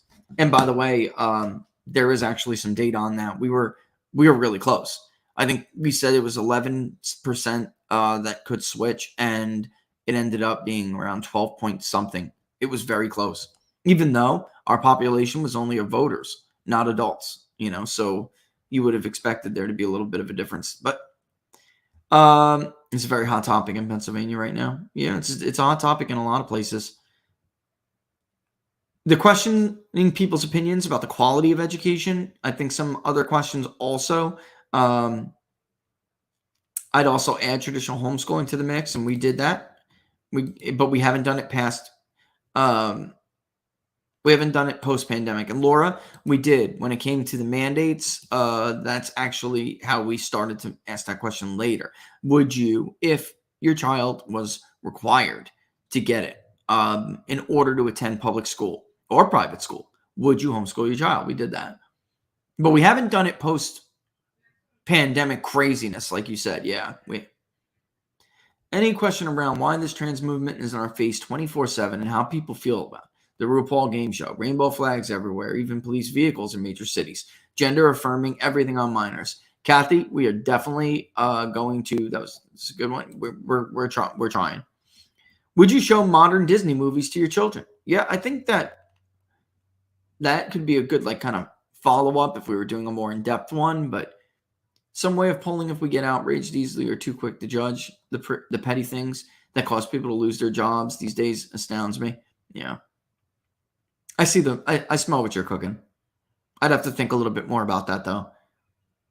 Perhaps some questions on awareness, perceptions, and attitudes regarding things like shows on Bravo or the show Drag Race. Watch it, heard of it, opinion. I've never heard of it. But I think, again, what Sue and others have suggested, which is keep it general, and we can ask about specific people, Netflix, Disney, cable movie channels, and what do they even call regular channels now? I'm not even sure, but perhaps some questions on awareness. I did that. At what age should gender-affirming hormone therapy be provided, which is chemical castration? At what age should gender-affirming surgery be provided? Flashkin, I do like this concept. I don't know if we should be more general about it, which is physical castration. But I do want to ask people whether or not they support it. We got into a load of trans issues themselves when it came to participating in sports and athletic events and competitions of different natures, right? Gender neutral bathrooms in public schools. I absolutely think that this needs to be added to that section because this is a perfect example of the information cartel preventing people from understanding who is pushing this stuff when it is directly tied to political choices. Just spitballing here, has the entertainment industry created a suitable amount of quality original films and series? Honestly, Nico, that's a spitball. I like that. Are they getting lazy? Are they just too damn lazy to do their own thing? Or what's going on here? Right? I like that. I do. Wow, it's already 5 minutes too. Let's ask Owen, could you ask if they believe they are trying to change the culture or alter the culture, or is what they are doing in line with current culture? Yeah, something along the lines of that with what, where is it? Where is it?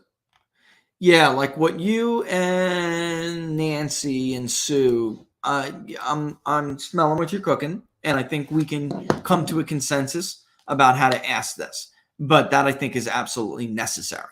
Do you think that these entities, industries, are they reflecting your values, or are they attacking them? Or do they trying to alter it? And then also along the lines of what, if we did that after what Cheryl and... Was it Cheryl too? It was. Where are you? What Sanchom said. This would have to be first, and then we can ask a slew of other stuff after that, because then we can start cross-tabulating who people cite as the aggressors versus their answers to some of these other questions, whether they're being attacked or their values are being reflected. The cross-tabulation is going to be freaking fascinating. It's going to be incredible. And we'll get a lot out of it. And when we start to look at what groups say A and B, what groups say inconsistent things, right?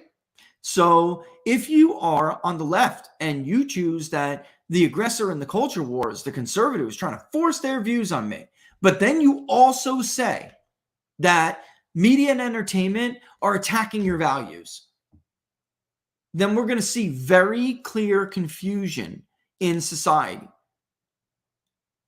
That's the duped.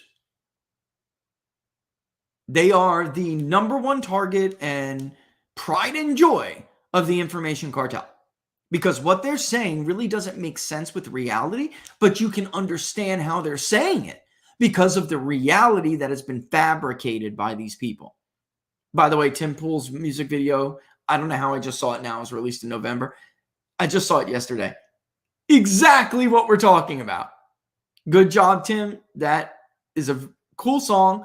Although, next time, brother, you need a guitar solo. Preferably one played by another podcaster with a 57 gold top and Seymour Duncan pickups. All right. But a 50-second guitar solo would have made that song, brother. But I'm telling you, he nailed it. And he dubs all of these people, these characters from the media industry and entertainment. He dubs all of them singing the songs about fabricating reality. Basically, it's a fake reality. And how could you possibly see the truth in this fake reality, right? That is exactly that kind of person that we're going to be able to discover. And I would be curious, will some of these demographics that are these repeat people, these profiles of people that we find making seemingly contradictory statements some of these demographics probably won't surprise us. You know, the white, educated, upper class, urban liberal, right? That won't surprise us. But are there going to be demographics that are going to surprise us? I mean, that's always it will be interesting. Do you see or notice political agendas in the media you consume? Yeah, I think definitely. That's a very simple way to ask. How often do people read books? That's a great one. Wow. Who said that, Laura? That was Owen too? That's a good one, Owen. A really good one. Huh. Very good, Owen. Yeah. I think that has a yep.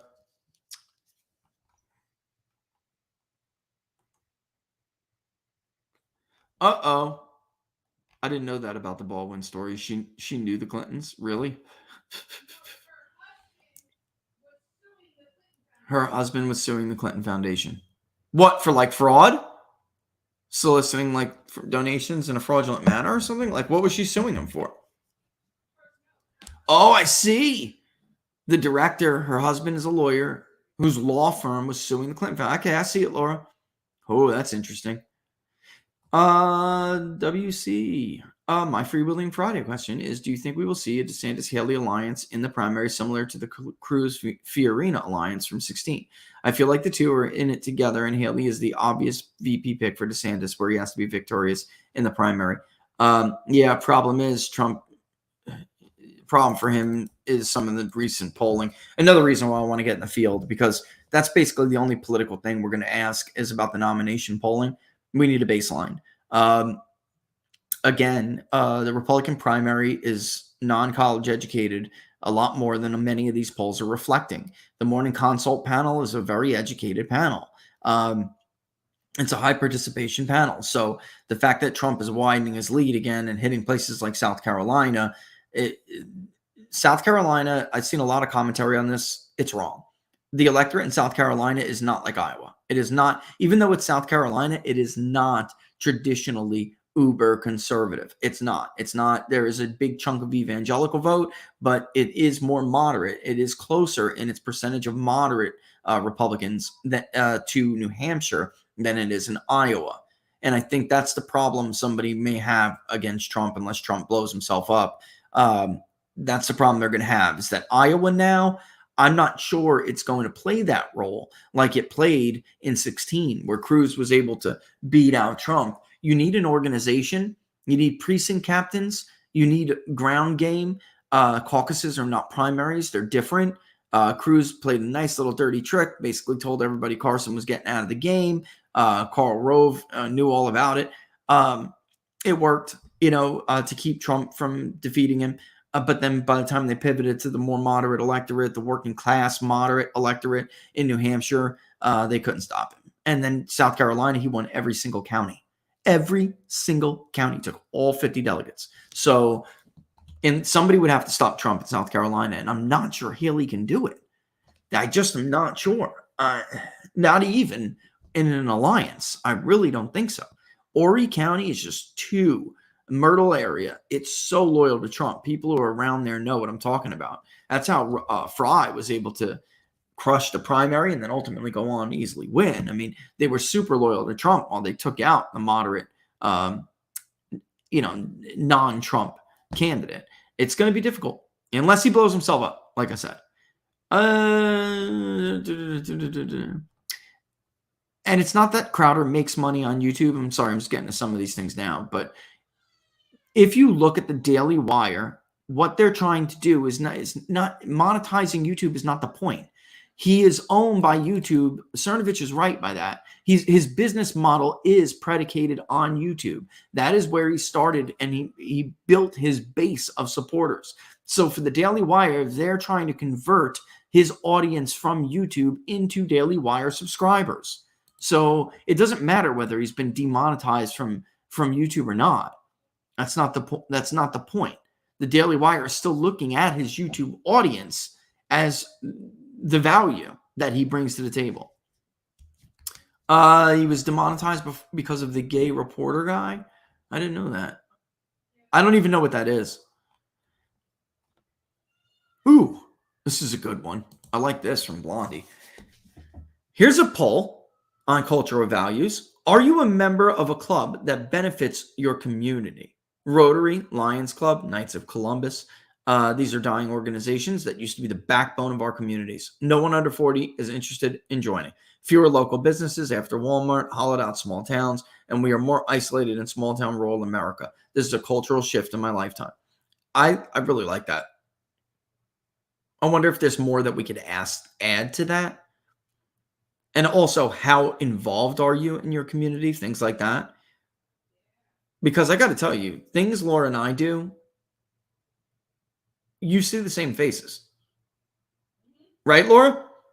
Whether you're doing a food drive for, I forgot what it was even called over there. It's like a market where there's like gun shows, and then there's haunted houses.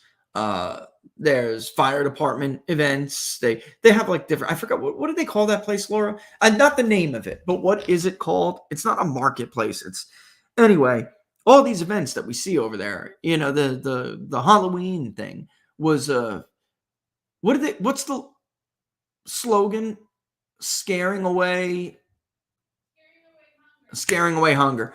I mean, essentially is a charity.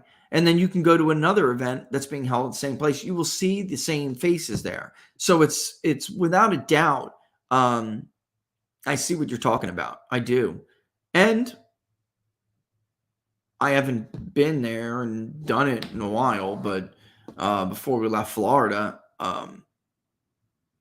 at a lodge in Gainesville, I mean, that was a big deal. A lot of younger people were not joining, and you have to replenish your ranks for this stuff, right? And it's like, why would new generations of younger men not be interested in being the best man they could be and serving their community, right? It's a good question, right? One of the charities that you hear about a lot, Shriners, Laura and I particularly like that shit. That's one of our favorites. That's actually through one of those organizations. And if they can't replenish their ranks, think about the children that will not benefit from that charitable work. I don't even want to think about it. Honestly, I don't. It's horrible. But yeah, I see what you're saying. It's a good point. And we would just have to see, take maybe 5 of these suggestions or 5 slots and see where is there synergy between some of these recommendations. Can we make them similar things? Can we make, can we craft questions that really get to the heart of multiple recommendations? And can we do it in like 3 or 5 questions? And then we'll see how much time we have. You know the drill. How much, when we run it through the test, how much of a fatigue score is it? What's the expected completion rate? Is it too long, right? So Carlos Maza, Vox reporter. That's it, huh? Okay, you know what? Let's look at this real quick. Let's stop sharing. Oh, it's Fox, and you know me with Fox, guys. Hate showing anything from Fox at this point, but except for Tucker. And I'm gonna roll out with Tucker's thing. YouTube ends the monetization of conservative commentator Stephen Crowley's channel, several others after left-wing outrage. So he was the target of a left-wing outrage campaign, apparently. What a shocker. In an abrupt reversal amid an ongoing... Whoa! Come on, Fox. Online firestorm. YouTube announced Wednesday that it would block conservative commentator Stephen Crowder from making any money on videos he uploaded on the site, following a torrent of outrage from left-wing groups about insulting remarks he made about gay political personality working in Vox. What did he say?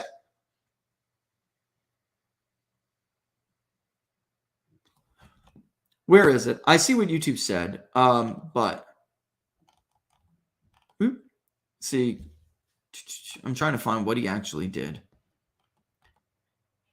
Vox is still going to be pissed, and they're not going to be happy with this. Crowder said in a video posted to his Twitter account after learning the YouTube's action, calling the situation a brewing adpocalypse. Crowder has more than 3.7 million subscribers on YouTube. It's not a win, he continued, because their goal is to completely get rid of people. We're at a point in time right now where people could still have a voice, but a lot of people are going to lose their ability to lose revenue. Yeah, I mean, what did he say? Putin's, all right, including Stephen Colbert's right minister. Yeah, I mean, the left never gets in trouble for this stuff. Samantha Bee calling Ivanka Trump a feckless C word. Putin calling Trump, Stephen Colbert and others calling Trump a Putin, you know what, holster. Okay, here we go. Yeah, I mean, Maza himself, that's nice. Isn't that nice? Could you imagine if a male said this about a female? Because you know what they mean by that. I'm sure you ladies do. I don't have to explain it to you. But he called Maza this, and this. Yeah, I mean, you know, two wrongs don't make a right, but he could have just used the word beta, although that may have upset them anyway. Right? I mean, there's no. Is there language he could have used that would have made him happy? No. Yep. I love this one, by the way. Noble Gases, aka number 2 Pernsel. If only the ATF regulated gun owners the way the FDA regulates Pfizer. Bravo. Bravo, bravo. What do I think about adding a question pertaining to Rutabaга's documents? That's my boy Larry, isn't it? Rutabaga. Could, especially if we get into re-election season and he really is running for re-election, because before the 2020 election, the difference between those who were aware of the news reports surrounding the Biden family versus those who were aware of the news reports surrounding Clinton emails, for instance, massive disparity. Whereas more than 9 in 10 voters knew about the reports surrounding Hillary Clinton. Whereas versus, 70% to 74, I think. Let's just call it 3/4, who said they knew about it in these battleground states that we were polling related to Biden's reports. Much less. And not only that, but when it came to the reports surrounding Biden, there were a lot of people who believed those lying intelligence officials who put their names to a document claiming that it was Russian misinformation when they knew, in fact, that was a lie. Right? So you had 70% roughly versus 90 plus. And of those 70, many were totally duped into thinking what the intelligence community wanted them to think.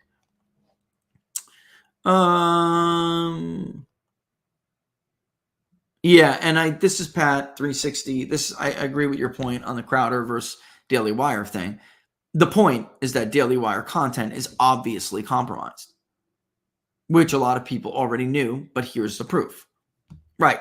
So by acknowledging and condoning the censorship, You have to then, therefore, you have to operate on the assumption that there are reasons Daily Wire's taken some of the more, and Daily Wire personalities, Ben Shapiro, have taken the more or truly puzzling position on some of these things. Why was him, by the way, Shapiro was one of the ones who threw Alex Jones to the wolves. It's not a matter. The question was never how much you liked Alex Jones. The question was about censorship and free speech. So you have to now operate under the assumption that the Daily Wire is censoring their own content just to play nice with big tech. And that is his point. That is Crowder's point. It's his major point.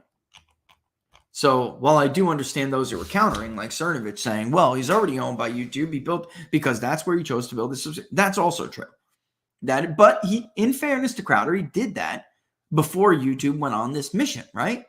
So he's been pushing it lately, other platforms, but believe me, it was, he's not alone in this like group of people, podcasters who, when, Barnes and I and Dave and I and others were like, Rumble, go to Rumble because this is going to be a problem.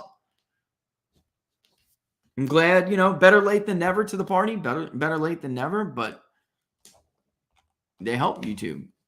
And now everyone's getting their new user agreements, which is new revenue, which I got off of this. But if you were watching the show last week, you saw it, you remember. They're taking quite a bit. All right, before we go, let's look at some of these segments on Tucker and Nixon, what people were saying.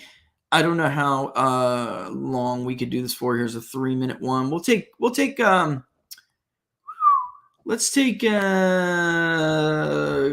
Benny Johnson's version. All right. The whole thing is a lot longer, but we could always do this. All right. Nixon was one. You don't realize this. A lot of people don't realize this, but Nixon was an incredibly popular president. And now he's viewed as like the most disgraced president. And it's not fair to his legacy because that's a very, very brief period. But let's go ahead and pop it up and we'll play this on the way out of here. All right. And we'll come back. Don't forget, share far and wide. If you like the show, like it on, give it a like, give it a rumble up and share it far and wide. Of course, don't forget whether you're on YouTube or on Rumble, preferably Rumble, to subscribe. And right below, you'll see there, join locals, member, supporter.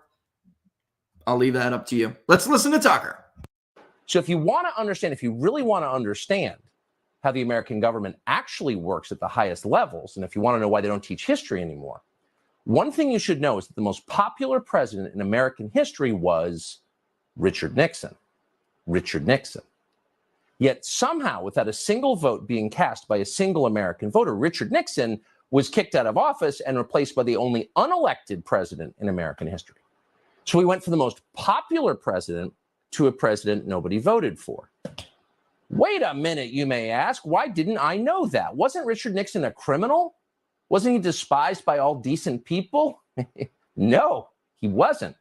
No. In fact, if any president could claim to be the people's choice, it was Richard Nixon. Richard Nixon was reelected in 1972 by the largest margin of the popular vote ever recorded before or since. Nixon got 17 million more votes than his opponent. Less than 2 years later, he was gone. He was forced to resign. And in his place, an obedient servant of the federal agencies called Gerald Ford took over the White House. How did that happen? Well, it's a long story, but here are the highlights, and they tell you a lot. Richard Nixon believed that elements in the federal bureaucracy were working to undermine the American system of government and had been doing that for a long time. He often said that. He was absolutely right. On June 23rd, 1972, Nixon met with the then CIA director Richard Helms at the White House. During the conversation, which thankfully was tape recorded, Nixon suggested he knew, quote, who shot John, meaning President John F. Kennedy. Nixon further implied that the CIA was directly involved in Kennedy's assassination, which we now know it was. Helms's telling response? Total silence. But for Nixon, it didn't matter because it was already over. 4 days before, on June 19th, the Washington Post had published the first of many stories about a break-in at the Watergate office building. unbeknownst to Nixon and unreported by the Washington Post, 4 of the 5 burglars worked for the CIA. The first of many dishonest Watergate stories was written by a 29-year-old Metro reporter called Bob Woodward. Who exactly was Bob Woodward? Well, he wasn't a journalist. Bob Woodward had no background whatsoever in the news business. He's an asset. Instead, Bob Woodward came directly from the classified areas of the federal government. Shortly before Watergate, Woodward was a naval officer at the Pentagon. He had a top secret clearance. He worked regularly with the intel agencies. At times, Woodward was even detailed to the Nixon White House, where he interacted with Richard Nixon's top aides. Soon after leaving the Navy, for reasons that have never been clear, Woodward was hired by the most powerful news outlet in Washington and assigned the biggest story in the country. And just to make it crystal clear what was actually happening, Woodward's main source for his Watergate series was the deputy director of the FBI, Mark Felt. And Mark Felt ran, and we're not making this up, the FBI's COINTELPRO program, which was designed to secretly discredit political actors the federal agencies wanted to destroy, people like Richard Nixon. And at the same time, those same agencies were also working to take down Nixon's elected vice president, Spiro Agnew. In the fall of 1973, Agnew was indicted for tax evasion and forced to resign. His replacement was a colorless congressman from Grand Rapids called Gerald Ford. What was Ford's qualification for the job? Well, he had served on the Warren Commission, which absolved the CIA of responsibility for President Kennedy's murder. Nixon was strong-armed into accepting Gerald Ford by Democrats in Congress. Quote, "We gave Nixon no choice but Ford," Speaker of the House Carl Albert later boasted. 8 months later, Gerald Ford of the Warren Commission was the president of the United States.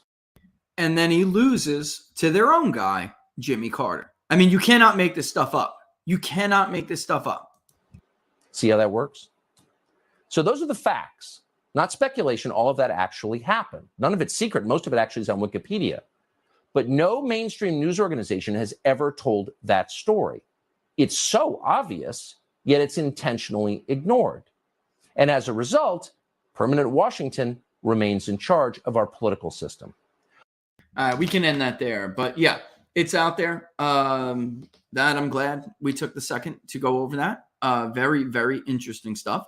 But they basically installed their own loser, who is, the decent loser, the happy losers, right? That's who Ford represented in the Republican Party, where Nixon was most definitely an outsider. They never accepted him. They never liked him. He was a below working class, actually, but really did try to also infuriated them when he wanted to exit Vietnam, but he wanted to do it with honor. We wanted to leave with a black eye, but not 2 black eyes and a broken nose with tears running down our face. But you never heard, Michelle just said, I'd never heard about where Woodward came from.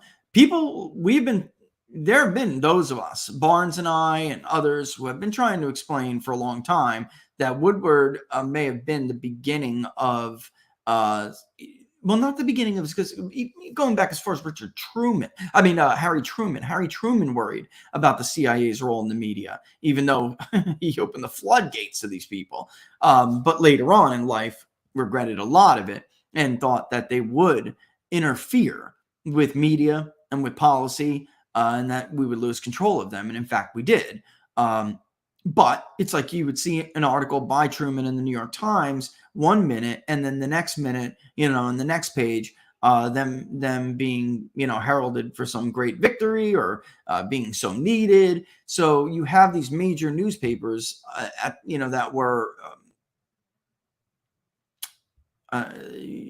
compromise isn't even the word, that the intelligence community had already infiltrated. And today it's very dangerous because you have people, these younger journalists who are ignorant.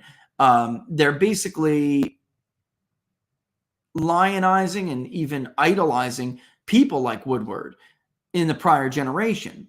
And that's scary because they are themselves viewing being an asset. Like they think the intelligence community is their source, where they don't really understand they're not a source. You're an asset. And if you can't tell the difference, then you certainly can't conduct oversight through media, on legitimate reporting. It's just not going to happen. All throughout the Trump administration, all these elements in the intelligence community would release these press releases, and we would see them copy and paste entire passages and run it as like factual reporting without checking to see if what they were saying was true. They would get all these anonymous sources or claim, multiple. Usually just was one that was all being circular reported, which is a no-no in intelligence. But it's not when they're using media entities to push some narrative that they're trying to push. But and now they constantly compare everything. That's right, Sue. They constantly compare everything to Watergate because that's their way of doing it. They're also responsible, the New York Times and the Washington Post. If you could get in a time machine and go back to before JFK was assassinated, you wouldn't even be familiar with the term conspiracy theorist, right? You wouldn't be. What Tucker was talking about, this effort to discredit people, they made that term up, and they used the New York Times and the Washington Post to publish it ad nauseum and repeat it and regurgitate it over and over again. And it was first attributed to people who didn't believe the Warren Commission on JFK. It was just nowhere in the cultural vocabulary of American citizens before that. Unbelievable. Now, everything is constantly compared to it. And if you don't believe the official account pushed by these people, you are a conspiracy theorist. So they keep going back to what works and keep associating with these terms, making these events connect to one another. What the Russia hoax, right? Ukraine 2.0 Russia hoax, right? All of that concept. Watergate. It's worse than Watergate. Watergate wasn't even that bad. That's the truth. What happened to Watergate was not really that bad. What did Nixon was his attempt to cover it up because he was always so paranoid. If he would have just come out with it, he was so popular back then. The Soviet premier and the Chinese chair, they had a conversation with the time Nixon was thrown out, and it's basically rumored to have said, like, can't believe this guy. 1 minute he's literally the most popular president ever. He's on the top of the world. The world is at his feet. And the next minute, the administrative state takes him out. He's gone. He's done. Just like that. And they claim to be the gold standard of democracy. They got a lot of nerve. Free society, my you know what. Right? Oh, there it is. All right, we'll go ahead and block the spammer. All right, but it doesn't matter anyway. We're about to go. So looks like the bots. Yep, bye bot. But it looks like they got here a little late because we're about to bounce. Check out the rest of that, Tucker. That does look cool. I'll check it out as well. And we will see you guys again next week. Have a safe weekend. Have a great weekend. Thanks as always. Thanks to the advertisers or sponsors, and for all of you who support them. Don't forget to check it out for Patriots, number 4, patriots.com/TPP. Go check out that kit. But if you're on the website browsing around, don't forget to use the code TPP10 at checkout to get 10% off the rest of your site-wide order, okay? And don't forget that. Of course, the folks at GOLDCO, we love them. TPPlikesgold.com, TPPlikesgold.com. But TPP likes silver. So remember that when you give them a buzz. And TPP likes platinum too. But TPP likes silver. It's more affordable for most. And that's actually where you'll get the best deal right now. You will, which is silver.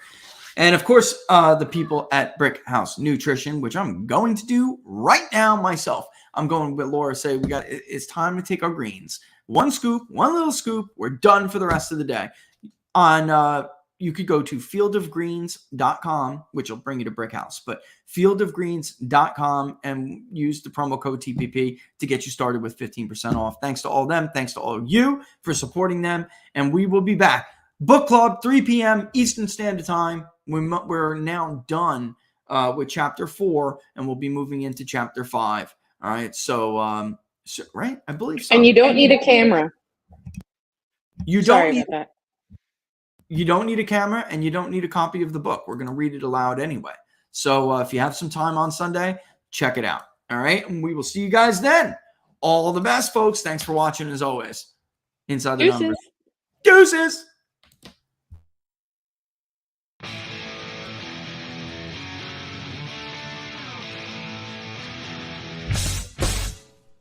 How much you wanna bet that I can get you back inside your head before the summer ends and spread a little love. Just for a little fun, I'll make you come back to me before the rise of every sun. Baby, it's meant to be, I know you got a man, but he don't understand. You're gonna be a heartbreaker. You're such a love